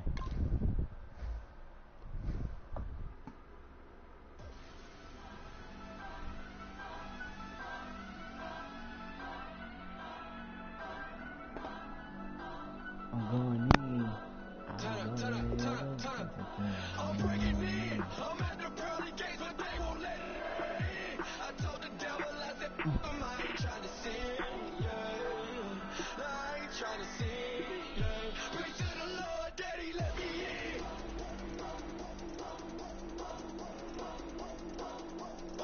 I'm breaking in.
Oh shit, what's he doing?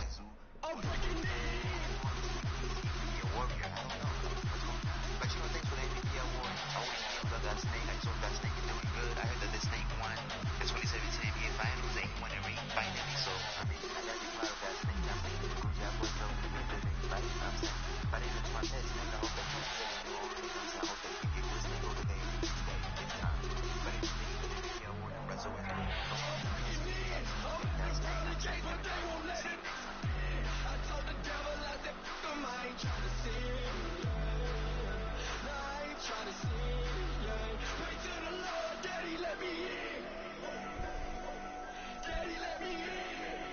I'm trying to make us make.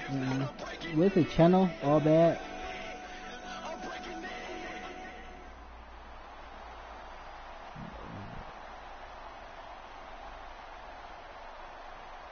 Javier's gaming. Javier's gaming.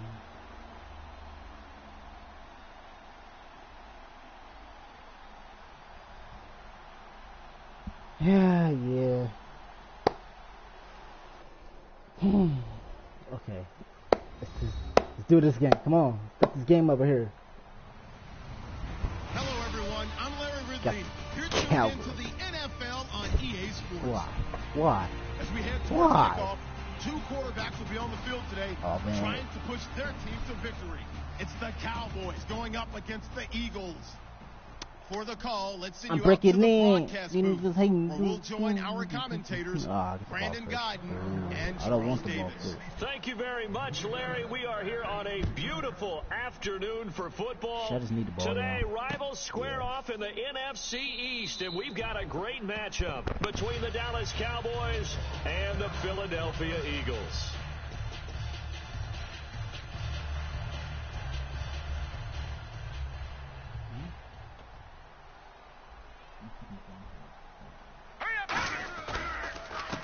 And he'll give it here to his running back. And he'll wind up losing yardage here back at the 21-yard line. That's going to go as a loss of 4, and it'll be second down. Now a handoff here to his running back. And he stopped immediately there. Only a yard on the gain there, and that'll set up 3rd and 13. And the quarterback, he's got some big threats at wideout. And they seem to get bigger all the time, don't they, Brandon? Every time I look out and watch a game, we're getting these bigger, more athletic, acrobatic receivers. We have some today. And this is caught on the sideline. But no, they'll say out of bounds. He caught it, but was not in bounds. Incomplete. So on 4th down, the Eagles will call on the left foot of Donnie Jones to punt it away. Lucky Whitehead back deep for Dallas. 3rd down, he tried to stay in bounds, did all he could. He caught it, but was led a little bit too far. Yeah, and that's always difficult, isn't it? Because you know half of your body is trying to stay behind while the other half is reaching out, trying to catch the football. The top half worked. It was the bottom half that was in question. They'll come out in the pistol. Now the first carry for Ezekiel Elliott. And he'll lose yardage on the play back at the 37-yard line. It's a loss of 4 there, bringing up second down. The evaluation process in today's NFL does not take into account as much bulk as it does speed. And that's what we're seeing with the linebacker position. Those guys that can run, they can play at any spot because they can make plays on the opposite side of the line of scrimmage. They'll lose a yard, and it brings up 3rd. 2 plays in a row, the defense won, stacking up the running game. They've got to feel good about themselves, but something has to be in the back of their minds. Are we being set up for something big? They've got to be careful. So 3rd and 15 and an extra defensive back in the game now. Flooding the passing lanes. He completes it to Bryant. And he's taken down, but not before he gets this into enemy territory across the 40. He's such a good route runner. Shows it there on 3rd down. Very proficient and a good pass. And you know what I've observed over the years in the NFL? The better a route runner you are, the more confidence your guy's going to have in you to go to you in important times because he can trust you being in the right spot, and they connected there and picked up a 1st down. That was a nicely run slant route, and what the receiver's trying to do is make the defender think he's going upfield for a deeper route and then breaks it off, usually after about 3 to 4 steps, and cuts towards the middle. Thrown across his body, and it's intercepted. Picked off by Rodney McLeod. And a big turnover there as his guys will get the football back. Here comes Eagle offense now as they get set to take over here. And the last drive, the first drive for them, not very good. 3 and out. What do they go to here? Well, you don't look down at your play sheet and say, this is what the problem is. Now, let's find out who my playmakers are. Get the ball in their hands and maybe the offense will move a little bit better. Sometimes it's more important to get it to the right people rather than dialing up the right number. Exactly. Or the right play, yeah. That too. And they'll go ground game here with a tailback. And he's able to plow forward up to about the 29, just shy of the 30. They give him 4 yards there. It'll be 2nd and 6. And now the defense for Dallas. Sean Lee is a linebacker with an exciting mix of tackling ability and coverage skills. Now let's go. And they'll try the ground game here with the running back. And he'll lose yardage here, going down back at the 28. That draw play got blown up by the blitz of the defense. Ordinarily, that's exactly what you want. You want them to blitz, and they go past you, and you go past them for a big gain. But in this situation, they hit him at the worst possible spot, right exactly where you were running the draw, and he got in there and got him. He's got it at the 15. And he's going to be marked down deep in Dallas territory. So after that big gain, let's see what else the offense has up its sleeve. Well, we know he's got the speed there. He needed the speed and the hands. A great catch.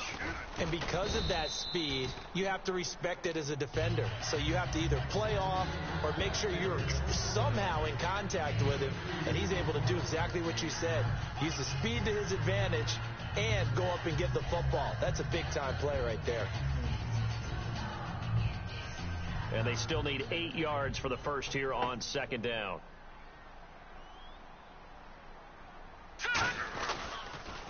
They'll give it to him right up the gut. Give him 8 yards there. Still a few inches to go, though, as it'll be third down and about the length of the football.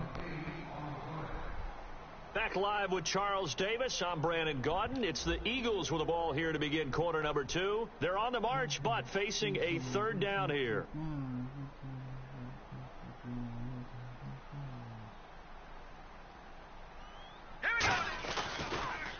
And they'll go with the ground attack here. And he goes backwards on this one, losing yardage to the 7. NFL teams last year a little under 50% on fourth down conversions. This is a bit tougher. 4th and 4. And he hits his man, Matthews. He didn't get the touchdown, but he did get the first down as he's tackled at the 1. I remember pregame when we were talking to him on the field, and he took his gloves off and showed us his fingers. A few misshapen ones in there, and now we know why, trying to catch those types of bullets. That was a dart. Yeah, even for a talented receiver, those are tough to hang on to.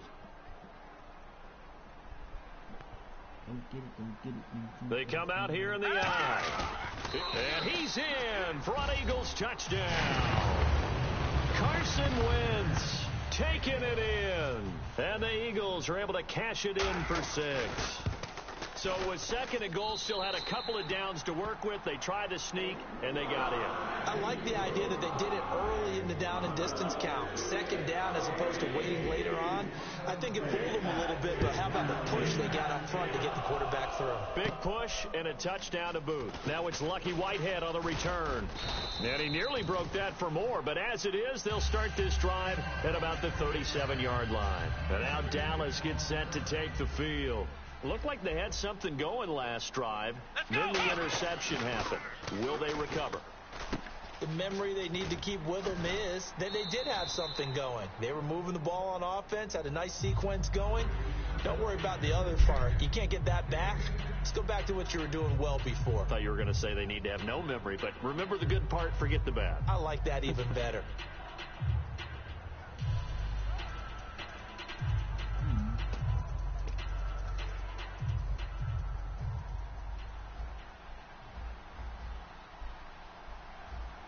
One man in the backfield, Elliott. He'll get the football here.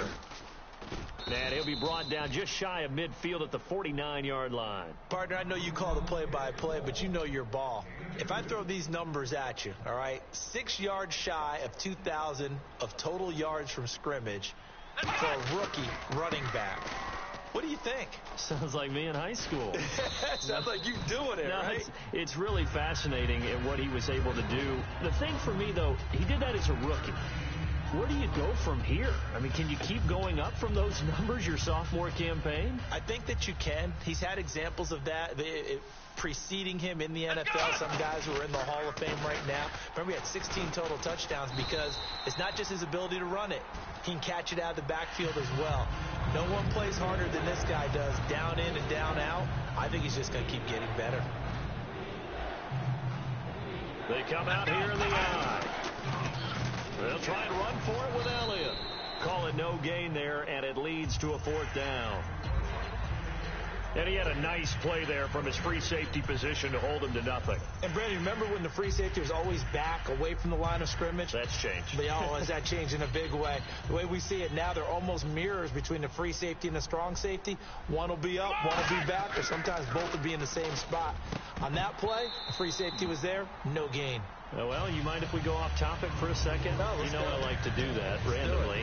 AFC playoff contenders for this year that didn't make it last season. Who do you have that might get in? Well, I think Cincinnati's got to be considered there. Maybe they'd have an offseason that's calm. Damn, they go all into that this season fucking and try to fat ass get back people to the in my way. playoffs where they had been perennials. How about Denver?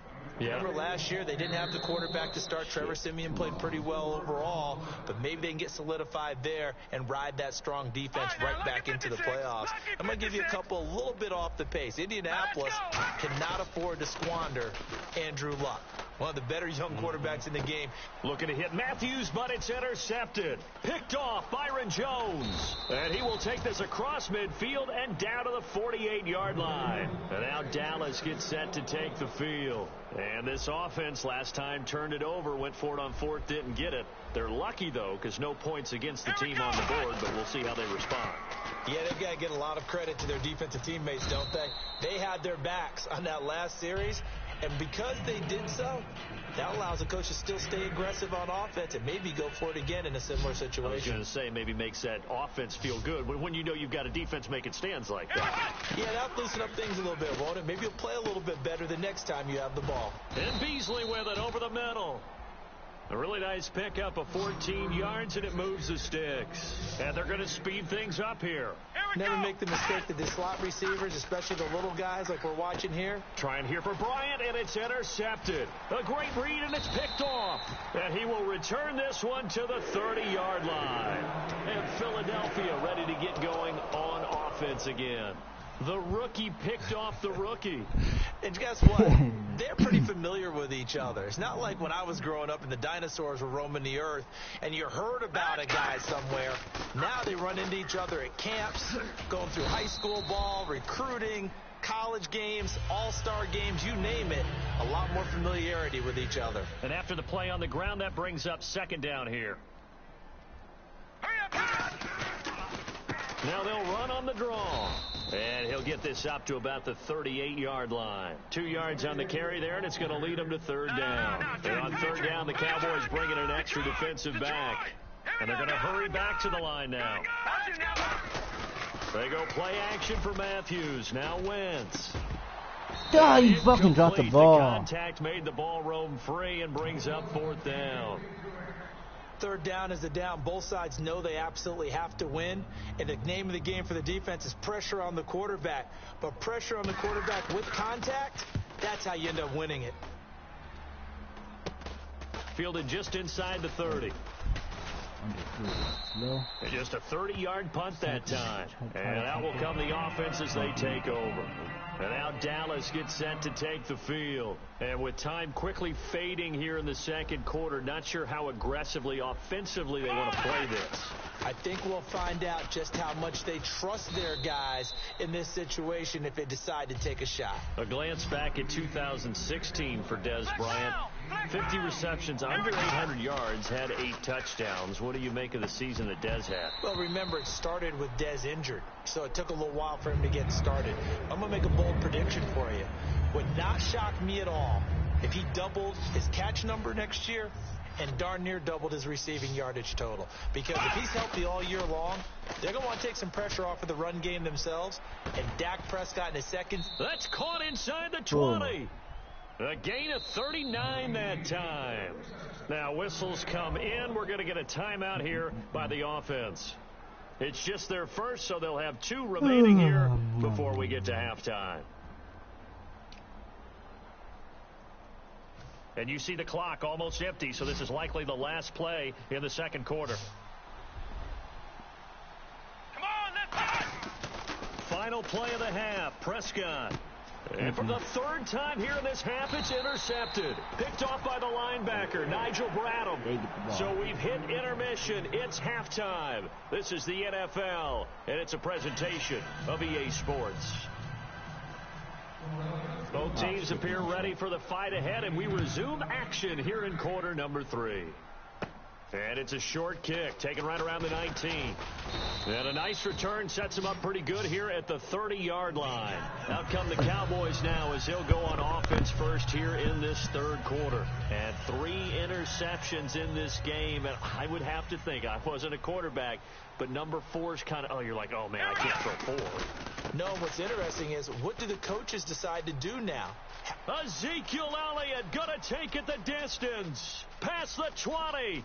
Touchdown, Cowboys. Ezekiel Elliott, 69 yards. And the Cowboys are an extra point away from tying the football game. And on that long run, maybe the defense caught napping a little bit. The concentration level may not have been there. I agree with you on that one, because those types of plays, when they result like that, they're almost like big bolts of lightning, aren't they? Whoosh, and off he goes.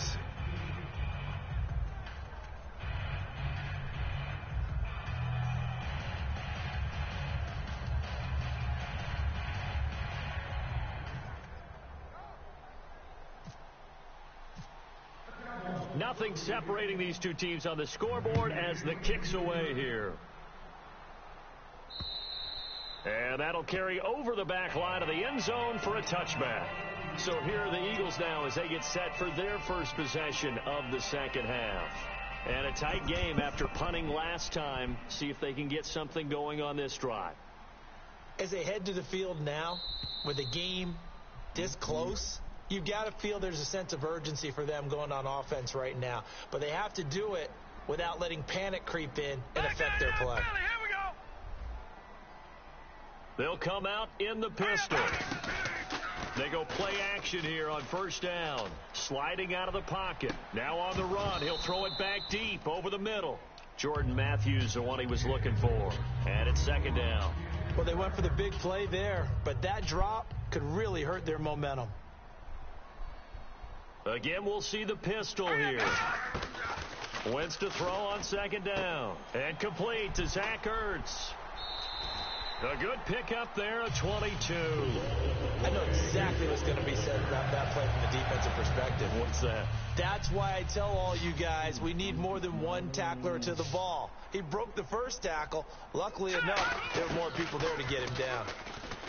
Now Wentz. His throw incomplete. He was trying to get it to Zach Ertz that time. And that'll bring up second down. Well, sometimes you just have to take things into your own hands, don't you? I mean, the offense is really struggling in this game. They're the ones keeping things going. They have to continue to play at that level. Wentz will try again on second down. Ertz over the middle. And he gets it inside the 35 and just shy of the 30. 17 yards on the pickup there, and the drive will continue. Now the offense lining up first and 10.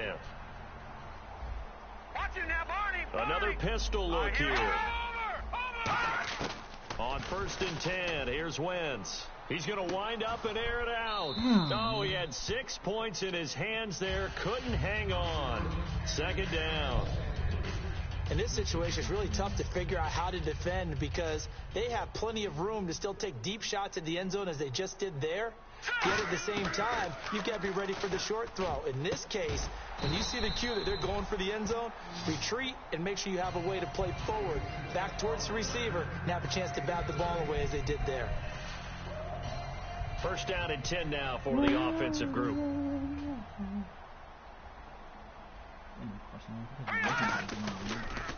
Gonna give this time to the tailback. And he'll get this one down to about the 10-yard line. It's a pickup of 4, and it'll bring up second down. Offense walks to the line for play number 7 of the drive. Not a run that you're going to write home about, but still a good first down run. That's what an offense calls staying on schedule.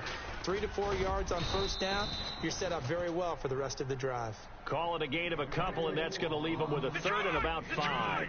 3rd and 5, so they bring in an extra defensive back. Expecting pass. Looking to speed things up here, going with some tempo. And he'll take it into the end zone for an Eagles touchdown. Zach Ertz from 8 yards out, and the Eagles have taken the lead. The big fella was the recipient there for that touchdown pass, and it seems like more and more the tight end is the guy you have to worry about most in the passing game. Now after the touchdown, it's Sturgis to send it away. And it's a short kick, taken right around the 19. Now a hit and a loose football. All right, partner, it feels good to be sitting up here next to you because neither one of us is that returner. He's going to get an earful when he gets to the bench, having coughed up the football, even though they were fortunate enough to get it back.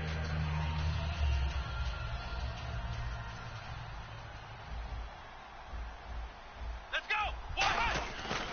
They'll try and get the running game going with Elliott. Room here to run.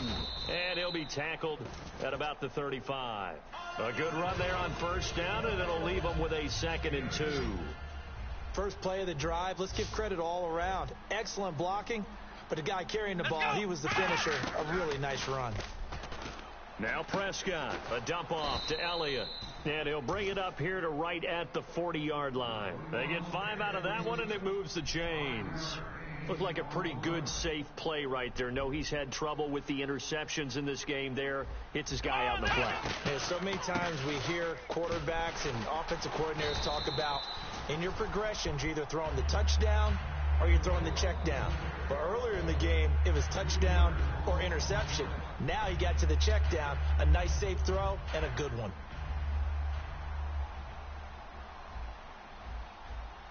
Let's go! Again, it's Elliott. And he will lose yardage back to the 34-yard line. So he loses 3 yards there. Now 3rd down. Back-to-back runs that were stacked up. Offensively, now you've got to think to yourself, do we change blocking assignments? Do we change formations? Do we change looks in order to try and get the running game going? He completes it to Bryant. And a nice gain of 21 yards.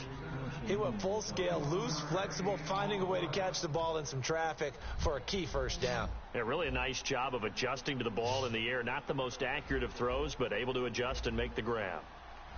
Come on! They go play action here on first down. And Bryant's got it over the middle. And he's going to get this inside the 30. And give him 17 yards that time as that'll move the chains. And there they went crossing route against the zone defense. What do you think of that?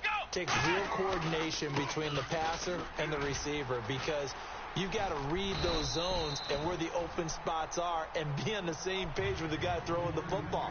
Because sometimes you're throwing it in front of the zone. Sometimes you're throwing it between the zones. Sometimes the receiver's going to just kind of find a spot and what we call sit down and present himself to the quarterback and throw it there.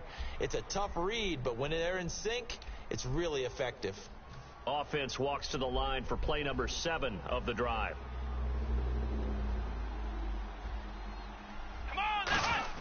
Prescott now on 2nd down. And that one got tipped, kind of threw everything off. It brings up 3rd. Can't give some credit. They're able to hop up in the air and bat that one away. And that's frustrating for an offensive lineman because the only recourse is when he goes in the air to try and get some type of a pop or a shove, hoping to bring his arms down. Wide open receiver complete. And they'll get 14 yards out of it and a fresh set of downs. So on that play, defense was in the zone. They ran a crossing route offensively, but the defense there, you got to be good with communication, don't you? You certainly do, and it's not something that is really evident when you watch it on the screen. But everyone's talking, communicating, pointing, and it keeps you from chasing receivers because you have a specific zone you have to cover. When a receiver's in your zone and he crosses to another one, you got to let your guy know. They got a completion there, but I like the discipline they showed to stay in their proper areas and then make the tackle. They'll try to run it in with Elliott, and he will take it in for a Cowboy score. Ezekiel Elliott, his 2nd touchdown of the afternoon, and the Cowboys are an extra point away from tying the football game. And he's got it up and through. So here comes the kickoff now, all even here in this 4th quarter. This is taken at the 3. And not a bad return here. He gets it out to the 25-yard line. The Eagles coming out as they get ready. Good drive last time. Really effective passing the football. Do you maybe mix it up, now go to the ground game and surprise the defense a little bit? I would anticipate the defense making some changes, but I wouldn't necessarily just absolutely go in the opposite direction. They're doing so well throwing the ball. Yeah, what? Ryan Matthews, 20. Touchdown, Philadelphia. Ryan Matthews, 74 yards. And the Eagles have moved out in front. And that run massively increased his production in this game, and now he's over 100 yards. And break out your calculator, partner, because his yards per carry went up significantly, right? Big-time jaunt all the way to the end zone. Now, after the touchdown, it's Sturgis to send it away. Whitehead, the return. And a nice return sets him up pretty good here at the 30-yard line. And now Dallas gets set to take the field. And they're hoping to capture some of that magic they had last time out when they were able to put together a scoring drive. But they're still down here, Charles. Not the major concern, though, because of what you talked about. And his pass is intercepted for the 4th time today. Picked off by the veteran Leotis McKelvin. And the return here is stopped at the 35-yard line. Philadelphia getting set to take the field. And coming off a one-play drive that is so deflating for the defense, what's their mentality? How do they rally here and stop this offense? Well, hopefully there's some determination that sets in, because they weren't ready to go on the last one. Give all the credit to the offensive guys for getting it done, but to allow a run of that length, that's just not being prepared. So now, are they determined? Are they ready to read their keys and make the proper plays? And we'll see how determined they are. And for one of the few times here today, this run's not going to go anywhere. Cedric Thornton, the one that got him down. And in this situation with the lead, 4th quarter, they're liking keeping the ball on the ground, I'm sure. That's just smart football, but you know the defense has to know it as well. They've got to stop them here. So now we're going to see that loading the box in a big way. 6, 7, 8, 9, whatever it's going to take. Puts a little bit more pressure on your big offensive line. And the offense moving quickly to the line. To throw is Wentz. And he hits his man, Matthews. And he has the first down before he's tackled at the 5. And that pickup of a first down, that's going to leave a mark, because they really needed to stop them there, didn't they? Oh, so frustrating. Defensively, you're a play away from getting that football back here, down late. Tough. Now they've got to find a way to create a turnover or takeaway. Otherwise, this one will probably get away from them. Green 39. Ball spotted at the 4. It's 2nd and goal. Sproles able to get a couple here, but won't get across the plane as they stop him right around the 1. They're going to hurry back to the line now. Wentz to throw on 3rd and 1. Time for a break. He dropped it. Couldn't hang on in the end zone. So no 6 points, incomplete. So on 4th down, out trots the kicker in a big spot here. This to make it a 2-score game. And Sturgis able to knock it through, and that will push the lead up to double digits now at 10.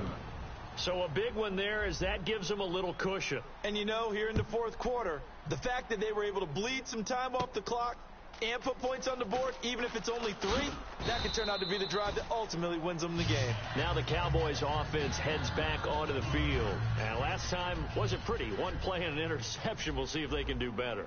I want to see if they want to go ahead and throw the ball again now on this drive after what happened on the last one. Throw it on the first play. Give the quarterback some confidence. See what happens. Cole Beasley, the intended target. That'll bring up 2nd down. 2nd down here after the incomplete pass. Now Prescott drops it underneath to Elliott. Oh, he's got a little daylight. And he takes it all the way down to the 28-yard line. A big play here for Dallas. 42 yards.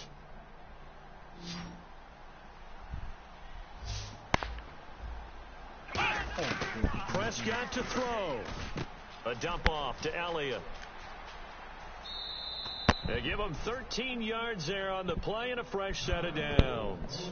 Not only did we just see back-to-back nice gains, but we're also seeing the confidence rise, not just for the guy who caught it, but the guy throwing it as well. And these back-to-back catches here out of the backfield, that can set something up downfield in a later sequence, right? A lot of the time, it starts to draw the defense closer to the line of scrimmage. So to your point, show this swing pass, show this check down. Maybe later on, you heave one deep when you catch them close to the spot. And now it looks like they're going to be in the hurry-up. Throwing, Prescott, throwing for his running back, and he's got him complete. Now hold everything here. We're going to get a timeout by the offense.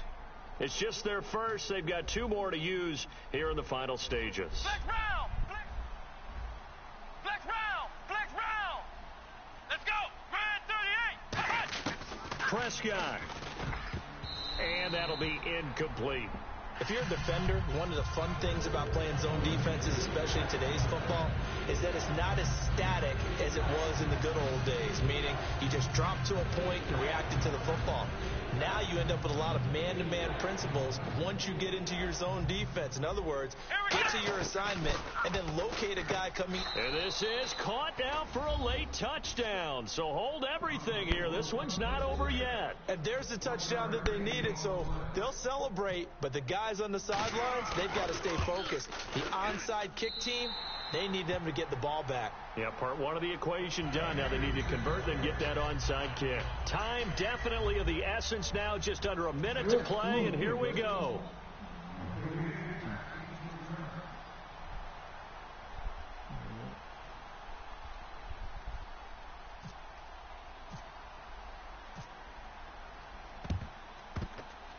Oh, and the Cowboys Come on, bullshit. Yes, Cowboy football. So they've accomplished half the mission, Charles. They get the onside kick. They do need a touchdown here, but they've got some time to do it. In the excitement, there's no need to press. Plenty of time. They have the opportunity. Now they just need to execute and finalize things. And he can't get a throw away. He's taken down. Now whistles come in. We're going to get a timeout here by the offense. That'll leave him with just 1 remaining in this 4th quarter of play.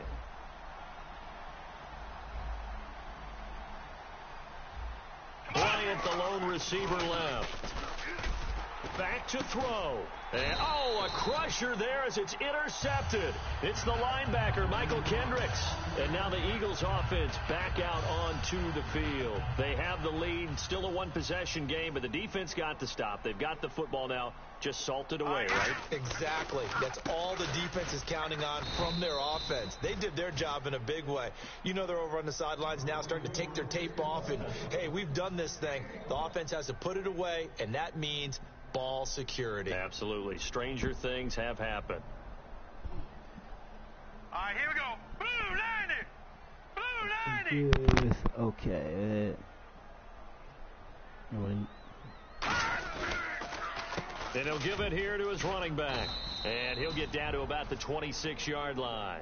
Call it an 8-yard gain. Much better shape now on 3rd and just a yard. And once again, leverage wins. The offensive line, lower than the defensive front.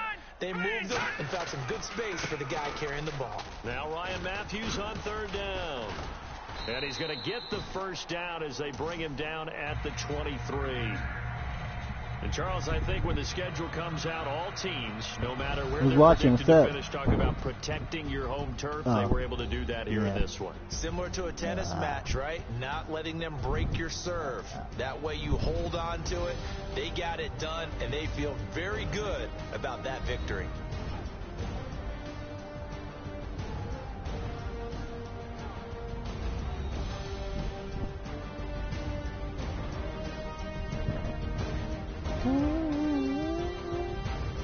Okay, got that win.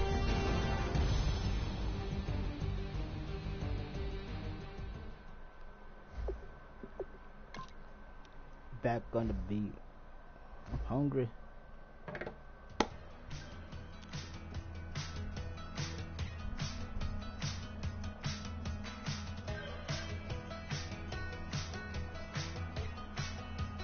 Who will play next? Who will play next? Oh, shit.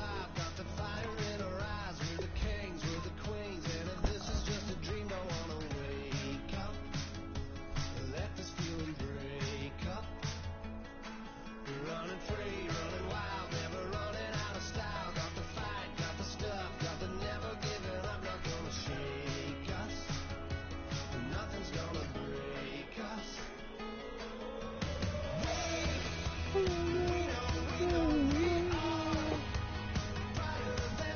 Alright, oh shoot. There you go. One view.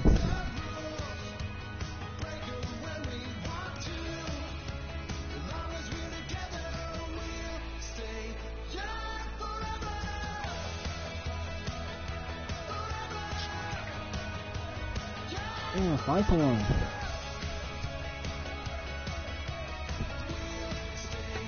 I won. I was like, I won this game. I was like, man.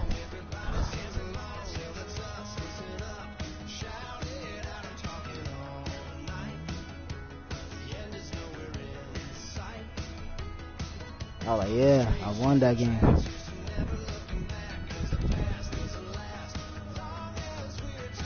What he said? What did say?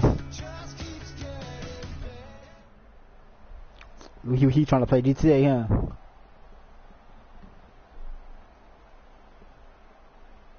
I already knew. He already knew he was gonna play GTA. He just texted me right now too.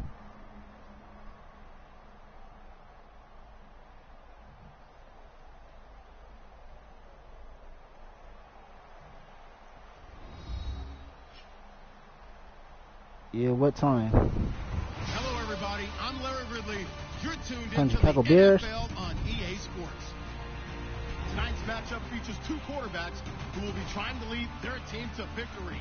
It's the Eagles going up against the Bears. So He was the same house with what time? I don't know what time. We'll say hello to Brandon Guyton and Charles Davis. All right, thank you much, Larry. EA Sports coverage of the NFL brings us to one of our favorite spots, venerable Soldier Field in Chicago. I get the ball. Let's do this. Today, we've got a good NFC matchup on tap between the Philadelphia Eagles and the Chicago Bears. And they're going to start this drive in pretty good shape as they get it up past the 30. Like, Javier, is you putting the videos on your channel? There you go. Now a handoff here to his running back.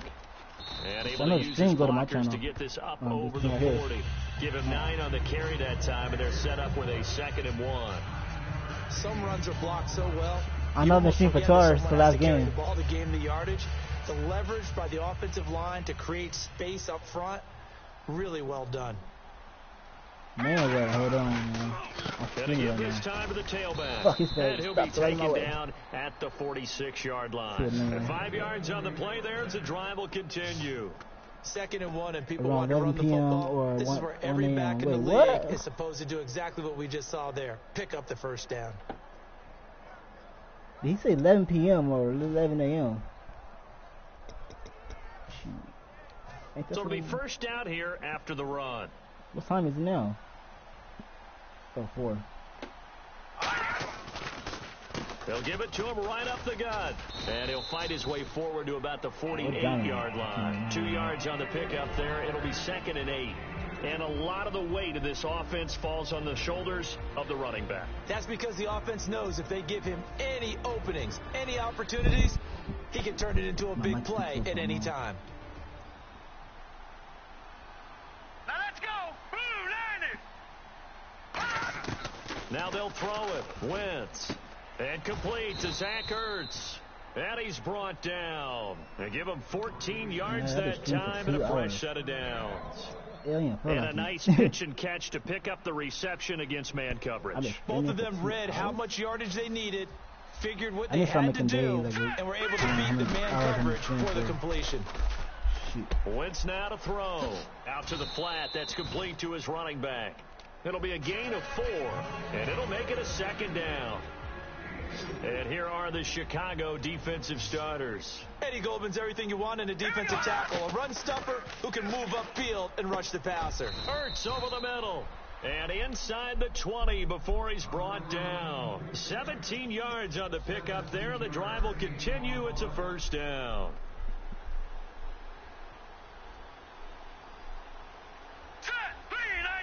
All right.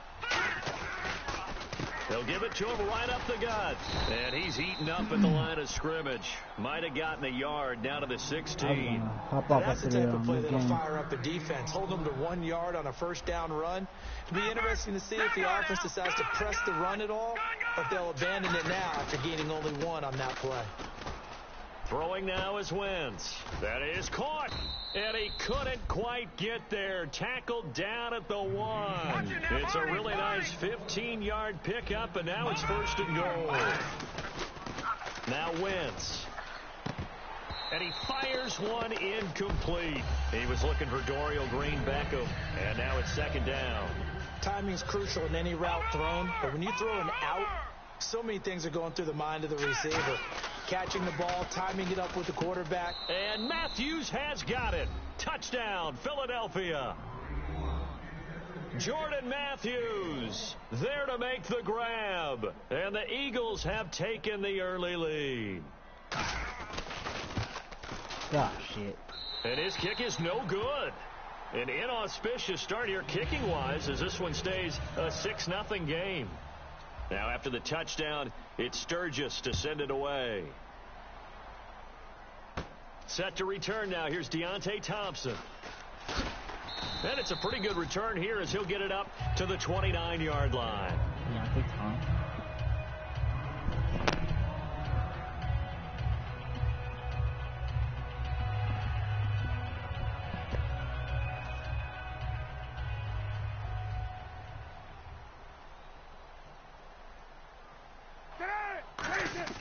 They go play action here on 1st down. Oh, he's going to take a shot right away. It's caught inside the 25. It's a big-time play there for the Bears. 47 yards. Wow, I can't help it. When I see Jay Cutler throw the football and throw one like that with a big completion, I can't help but be impressed. His arm strength, such an asset, huh? It really is, because it gets it in trouble sometimes, but I think it gets it out of trouble more often than that. And he'll lose yardage here, going down back at the 28. A loss of a full 3 yards, and now it's 2nd down.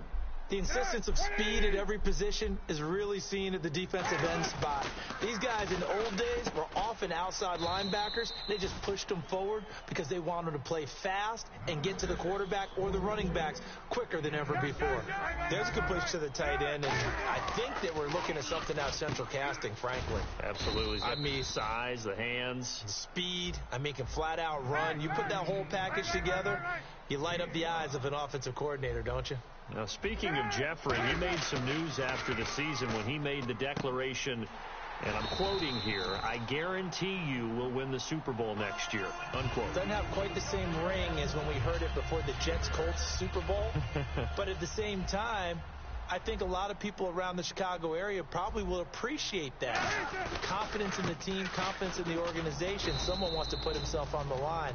Alshon Jeffrey looking for a bounce-back season in 2017. Didn't get to the 1,000 mark the last 2.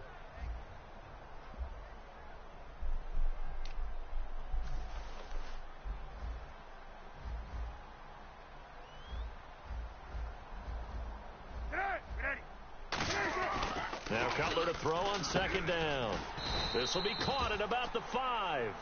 And on the note of Alshon Jeffrey, partner, is he a piece that the Bears can build around next year? He should be, because of his talents. I mean, think about it this way. When he goes out and runs a route, I don't care how much you cover him, with his size and ability and catch radius, he's almost never covered. The key for him is staying healthy, staying on the field, because if he has that dependability, then you definitely can build around him. Last year, 12 games, over 800 yards and 2 touchdowns. He has 26 total TDs in his 5 years in the league. And his kick is good.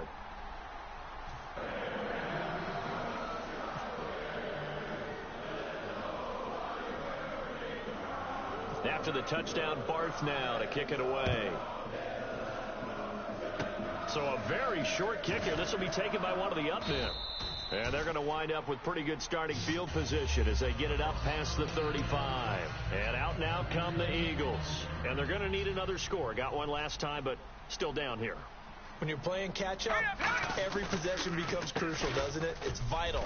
Get back out on the field, punch it in the end zone again. They know it's not easy, but what they do have going for them, they did score the last time. They think they've got a good formula working. And what about the defense? Well, now you're just saying to yourself, okay, you gave up a score last time. What adjustments do we need to make to slow them down now and get the ball back for our own offense? Is it more pressure? Is it more zone? What do they have to do? They're trying to figure that out themselves. We'll see if they can figure that out right here. How many times do we say in this game that speed kills, and it does it in so many different ways? In this case, you got a back who's quick and shifty, can make moves, make people miss, but also gets to and through a hole before it can close down. That's some of the benefits of that speed, not just outrunning people in the secondary, and that led to a really nice game.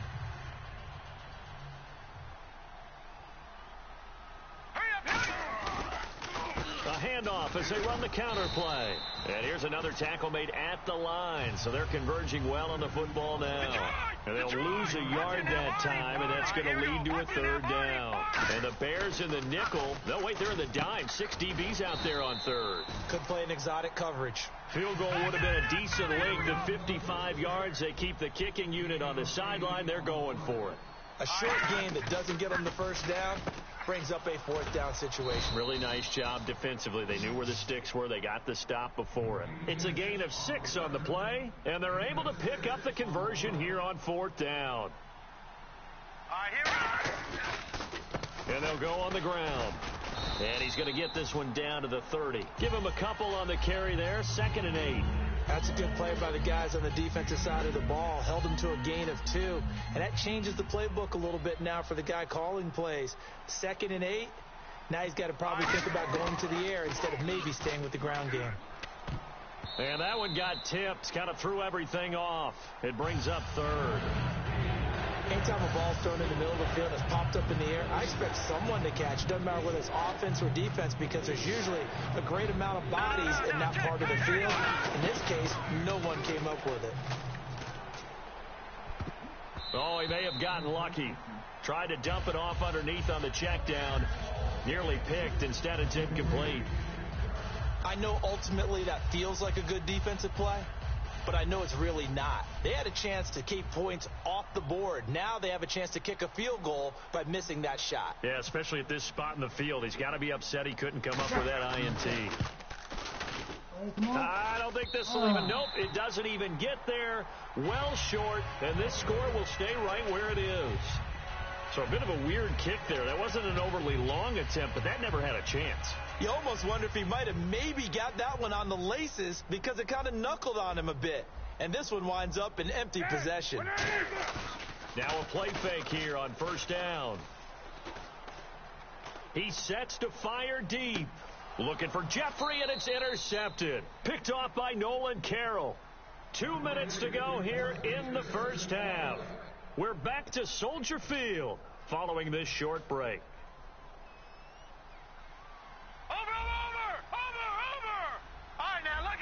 They come out with 1 back and 3 tight ends. To throw, it's Wentz. And it drops down incomplete. Thought he might have had it. Instead, 2nd down. On every offensive coordinator, every play caller sheet, they have about 5 or 6 plays per game that they call shot plays or big plays, and you don't get many opportunities to dial them up, and they just did, and they drop it with a great chance to make a big play. That's going to hurt. And the hit jarred it loose. It's incomplete. Looked like they had an opportunity for a big play across the middle, but he didn't have the concentration or the focus necessary and dropped it before he could haul it in.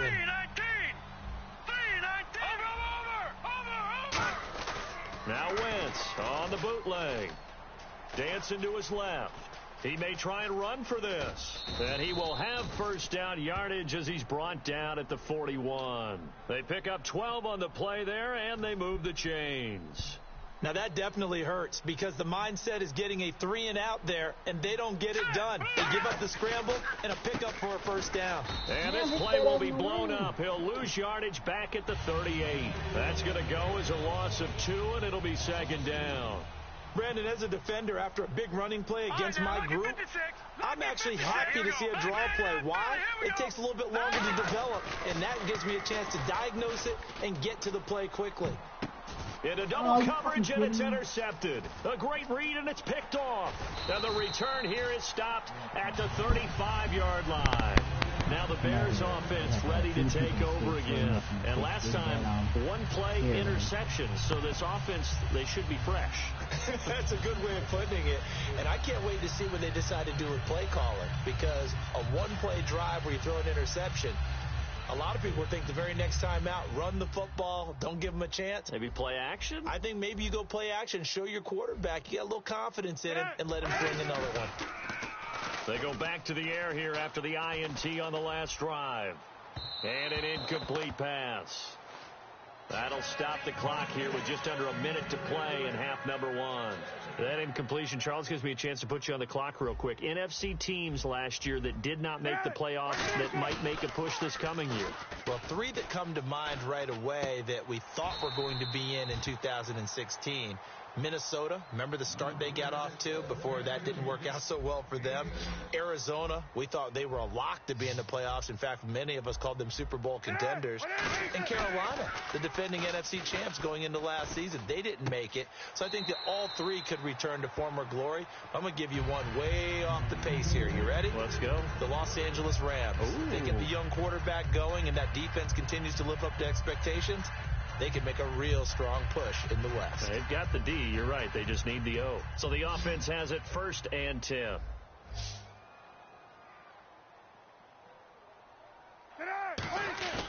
They go play action now. Cutler. And no escaping this time as he'll go down. They got him for a sack. Now hold everything here. We're going to get a timeout by the offense. It's just their first, so they'll have 2 remaining here before we get to halftime.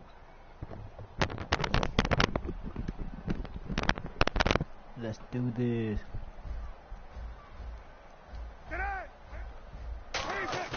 Play action. Cutler. He'll buy some time right. Caught right side. It's Jeffrey. Now whistles come in. We're going to get a timeout here by the offense. So that means they're down to 1 remaining here as we head toward halftime. So after that big play, let's see if they can catch their defense maybe on their heels.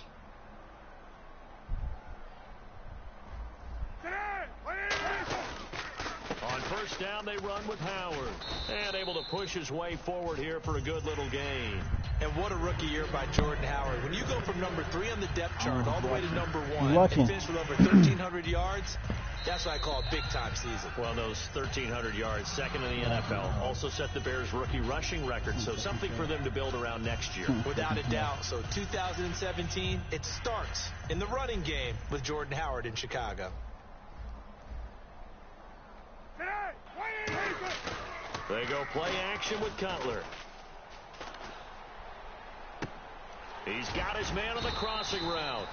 And he gets this one all the way down inside the 20-yard line. So 2 quarters down, 2 remain. Charles and I return after the break. Who's watching?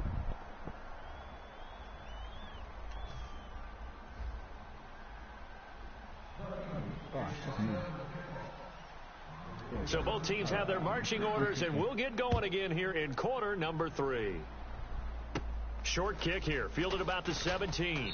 And a nice return sets them up pretty good here at the 30-yard line. So here's the Bears offense now as they get set to start this 3rd quarter. They have the lead. Now they'll be looking for some separation here as we begin the 3rd quarter. I like the way you term that, because now I think they go a little bit deeper into their playbook. They like what they did in the first half. That worked okay. But in order to get the separation that you just talked about, change things up a little bit. Change your tendencies. Try and hit them a little bit more with some things they didn't see in the first half. Let's see if they do just that. Sometimes it's hard to believe, but there are times this game is about patience, isn't it?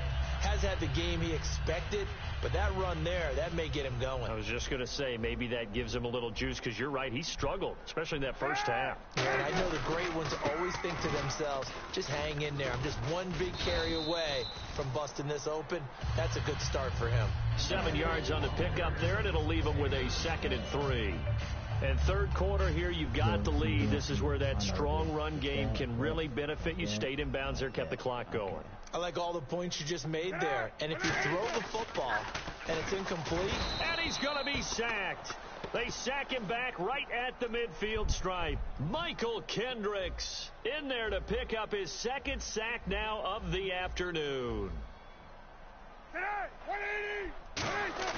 They fake the give to carry. Now Cutler. And he'll be hit as he releases it, and that'll fall incomplete. Putting pressure on the guy throwing the football is always good, but when you can couple that with contact on him, it leads to an incompletion, as we just saw there. That's winning football. Damn it. Here's Pat O'Donnell now, as he should be able to pin him back deep here with his first punt. I don't know who that was watching. Oh, it's a wobbler here.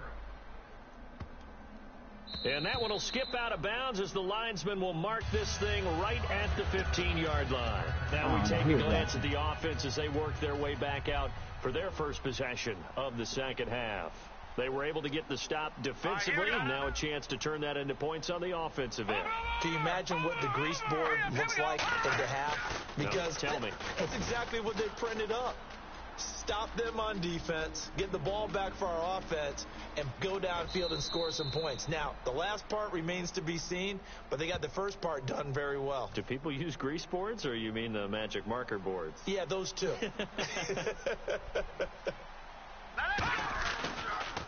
And they'll run it here. And he's going to be met at the line of scrimmage and taken down. Just a yard on the first down carry, so it's 2nd and 9. 2nd down following the run. That was a really nice play, be able to stack that one up. When they get back in the huddle, he's got to tell his guys up front, great job. They kept people off of him, allowed him to run free and make the hit on the runner. Filled the gap nicely, kept him to just a 1-yard gain. He's got their only touchdown. This offense struggling. They target him again.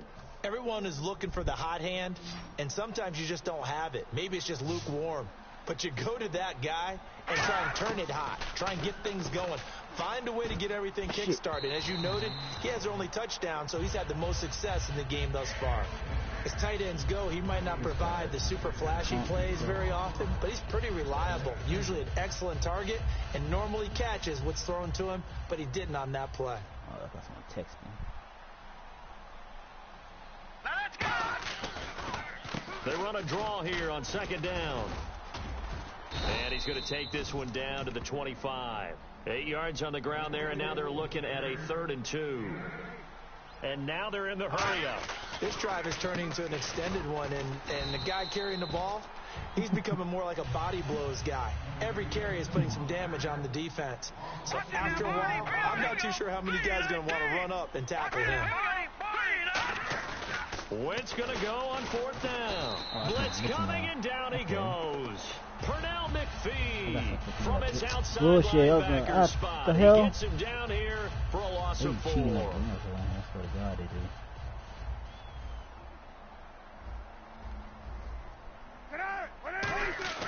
Now after the interception, here's Cutler. And he takes a shot on the release as this will be incomplete. Little lull in the action here to go over an offseason storyline that's kind of interesting. L.A. a couple years ago, they have no teams, and now they're going to have 2 with the move from San Diego to L.A. What does that mean for the league and for the Chargers? It seems like an easier transition, doesn't it, than St. Louis when they moved back to Los Angeles? Less culture. Alshon Jeffrey, the 20. Touchdown, Chicago. Alshon Jeffrey, his 2nd touchdown of the afternoon, and the Bears will add on to their lead. In order to lead in a game, you're going to get plenty of contributors, but that's his 2nd touchdown catch of this game. He's one of the key guys in this one. And you better believe he'll be looking for the hat trick here as this one continues to go.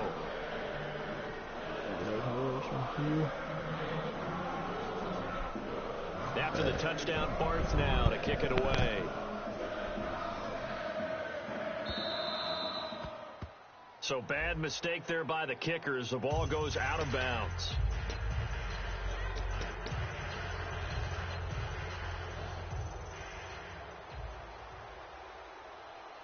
They come out with one back and 3 tight ends. They run the counter now on first down. And this play will be blown up. He'll lose yardage back at the 38. It's a loss of 2 there, bringing up second down. And quickly they get to the line. Wentz going to throw. Forced out to his left. And able to break 1 tackle, but then quickly brought down. But a nice little gain. Give him 10 yards on the pickup, and that'll make it 3rd and 1. Well, he's proven real effective running the football. No one open, don't force it. Just get what you can, and that's what he's done very well in this game. And how about this one now? In their own territory, a gutsy call. They're going to go for this on 4th and a yard. Here we go on. Looking to hit Matthews, but it's intercepted. It's Tracy Porter with a pick. And they will set up shop at their own 46-yard line. The Bears offense now getting ready to take over. And they will simply, Charles, be looking to duplicate what they did last drive when they were able to push it in for 6. And they hope it'll be that easy, right? To be able to take exactly what happened before, replicate it. They may have to make a few additional changes along the way because I'm sure the defense will make some adjustments, but they've got to have great confidence having scored the last time out. Play action. It's Cutler. He's going to leave this for his running back. It's complete. And he'll get it down to the 47 here. They'll give him 8 on the play, and they're going to face a 3rd down. Back now at Soldier Field. It's Bears football here. They also have the lead as well as we begin quarter number 4. So completion on 2nd down, that brings up 3rd.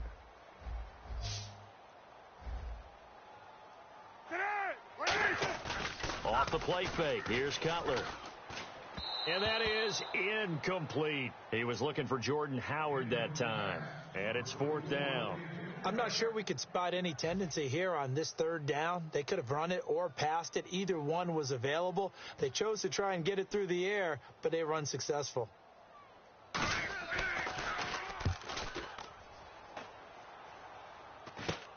Now Sproles. So possession goes over here on the punt, and the Eagles take possession. Here's the Philadelphia offensive unit now as they head out to take over possession. And following the interception, we'll see what they can put together on this drive. I can hear my old college coach right now. He always used to tell us before every game, the team making the fewest mistakes will win. What they're hoping is that last mistake is their only one of the game. Coaches, that's all they talk about, turnovers, right? Minimizing those and maximizing opportunities. They'll give it to him right up the gut. And he'll wind up losing yardage here back at the 21-yard line. It's a loss of 2, now 3rd down. The defense won that play so fast that I think if the running back even had time to notice if anyone was there, it was just a blink of an eye, and there was a loss on the play. And some room to maneuver. And he is out of bounds on the other side of midfield. A big play there on the keeper. 30 yards. And now a 1st down following that long gain. Leopard! Gone! Here we go! On 1st down, Wentz. He's going to rifle one deep left. That's caught inside the 20. A gain of 32 that time. The last drive he threw the pick, but he's not shy. He's going downfield again there. And you can't be, because if you back off after throwing an interception, your whole game plan just goes right out the window, and it makes things easier for a defense. And you and I both know there's a quarterback in this league that's any good that doesn't throw an interception occasionally, and they usually bounce back in a big way. I've seen guys throw 5 and still find a way to win the game in the end. Green 39! Over! Here we go! Green 19! Now Wentz throwing on. Oh, no, he lost the football. And fortunately, he's able to reel it back in, but it's going to go down as a big loss here on the play. And the O-line will have to do a better job protecting here on 3rd down after that sack. On 3rd and long, it's Wentz. So they escape, so to speak, maintaining the football. Defensively, though, opportunity miss. It definitely was, because that's all defenses talk about. Getting the football and either advancing it the other way or just getting possession and turning it over to their offense. That can be a little bit deflating. You're exactly right. A lost opportunity. One score down. Here we go. They're going to go for it here on 4th down. Now let's go! Now Wentz, got to have this one. Steps away to his left. He's going to run, but he's got a long way to go. And he'll take it down here just shy of the 15 at the 16-yard line. The Eagles unable to convert there on 4th. And the Bears will get the football back. And now Chicago getting ready to go as they take the field. They're out in front. Last time they had to punt it away. We'll see if they can add to their lead now. They don't want to go out and punt it away again. This team... And look at this. They get the turnover they needed. It's intercepted. Picked off by Nolan Carroll. And they have the football and will set up shop at the 33-yard line. The Eagles offense now gets set to head back onto the field. They had a great drive going last time. They were moving the ball, and then all of a sudden it just stalled out. So we'll see what they can do here, Charles. And it's always easy to second guess when you don't get it on a 4th down try.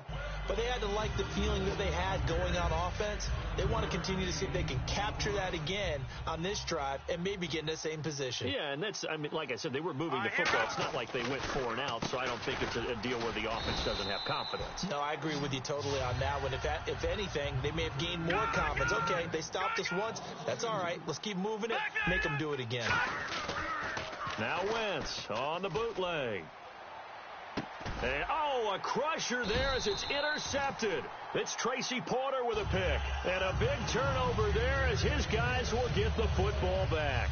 The Bears offense now heading back out onto the field. And following the interception, just any interception, are you a little bit more cautious when you start that next drive, or no, you just throw that out the window? I think you are. I don't think that there's any way you can run back out there and go, totally didn't affect me. Let's just go ahead and be loose with the football again. You're going to take care of it, but you have to be careful about being too cautious because now you can't run any offense at all. Still want to attack. We'll see how they attack them here.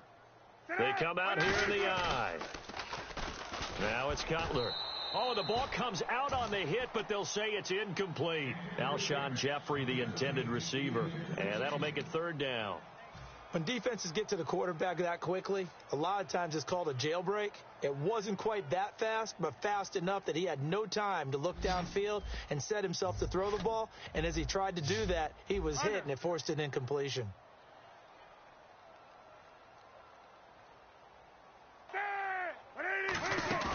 Throwing now is Cutler. It's caught. Eddie Royal. And they're going to get this one up past the 25. The 21 yards there as they convert on 3rd. So there on that play, offensively, they ran the crossing route. Defense was in zone coverage. So as a former DB, how tough is it to defend that? It's really difficult because your natural inclination is to chase the receiver and maybe leave your zone. So you have to have discipline in order to talk to your other coverage guys and let them know that that receiver's crossing from your zone to the next zone. He's coming your way. Make sure you have him. And then when the ball is actually thrown, secure the tackle. When they're moving on crossing routes, if you miss a tackle, it usually results in a big play. And he gets this one just shy of the 40. They'll mark him down at the 39.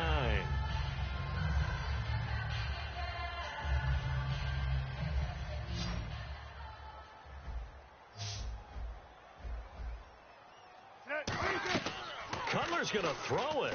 Now Cutler in trouble. He lost the football. Look at this. Middle of the field. A breakaway. And he's into the end zone. It's a fumble return and an Eagle touchdown. So they were down by a touchdown, probably just hoping the defense could hold them, maybe force the punt. Instead, they force the turnover and take it into the house. Well, the plan was perfect. That's exactly what they wanted. Instead, they got a lot more than that. Big-time capitalization by taking the ball away and putting it in the end zone. So a little under 50 seconds to go. Plenty of time if they can get this onside kick. And this is going to be taken in by the Bears, and it appears they're going to win this game. Well, 4th quarter, they felt like they needed the football back. Unfortunately, they couldn't get it. And I know we brought analytics into the game, and someone has said here that the data says that when a team's expecting an onside kick, 80% of the time, the team expecting it, they do actually recover the ball, which is what we saw here. I just wonder if that number is much more of a anecdotal type of a number. Kind of like when the coaches tell us, well, when you score on special teams, 93% of the time you win the game. I'm still waiting to see that number is empirical. Now Cutler. Jeffrey reels it in over the middle. 17 yards is the pickup there for number 17. And when an offense is doing a nice job selling the play-action pass, a lot of responsibility shifts to the linebackers. They're the ones that have to determine run or pass and get to the proper places on the field. 11 yards on the pickup, and it'll be a Chicago first down. And they're going to speed things up here. To throw. And he can't get a throw off. He's taken down. What a huge play at this point in the game. So the D... And the Eagles are going to go ahead and take another timeout. And as the two teams talk it over on their respective sidelines, we take a break.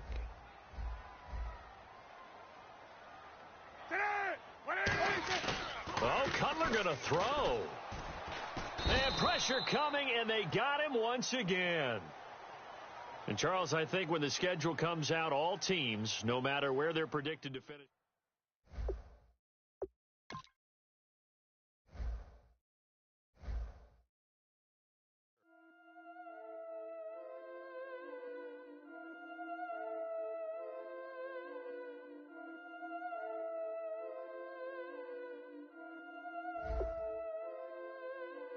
Yeah, I've been killing it. Yeah, I've been hard in the paint, not a single assist. Yeah, I've been flicking that wrist. Yeah, I've been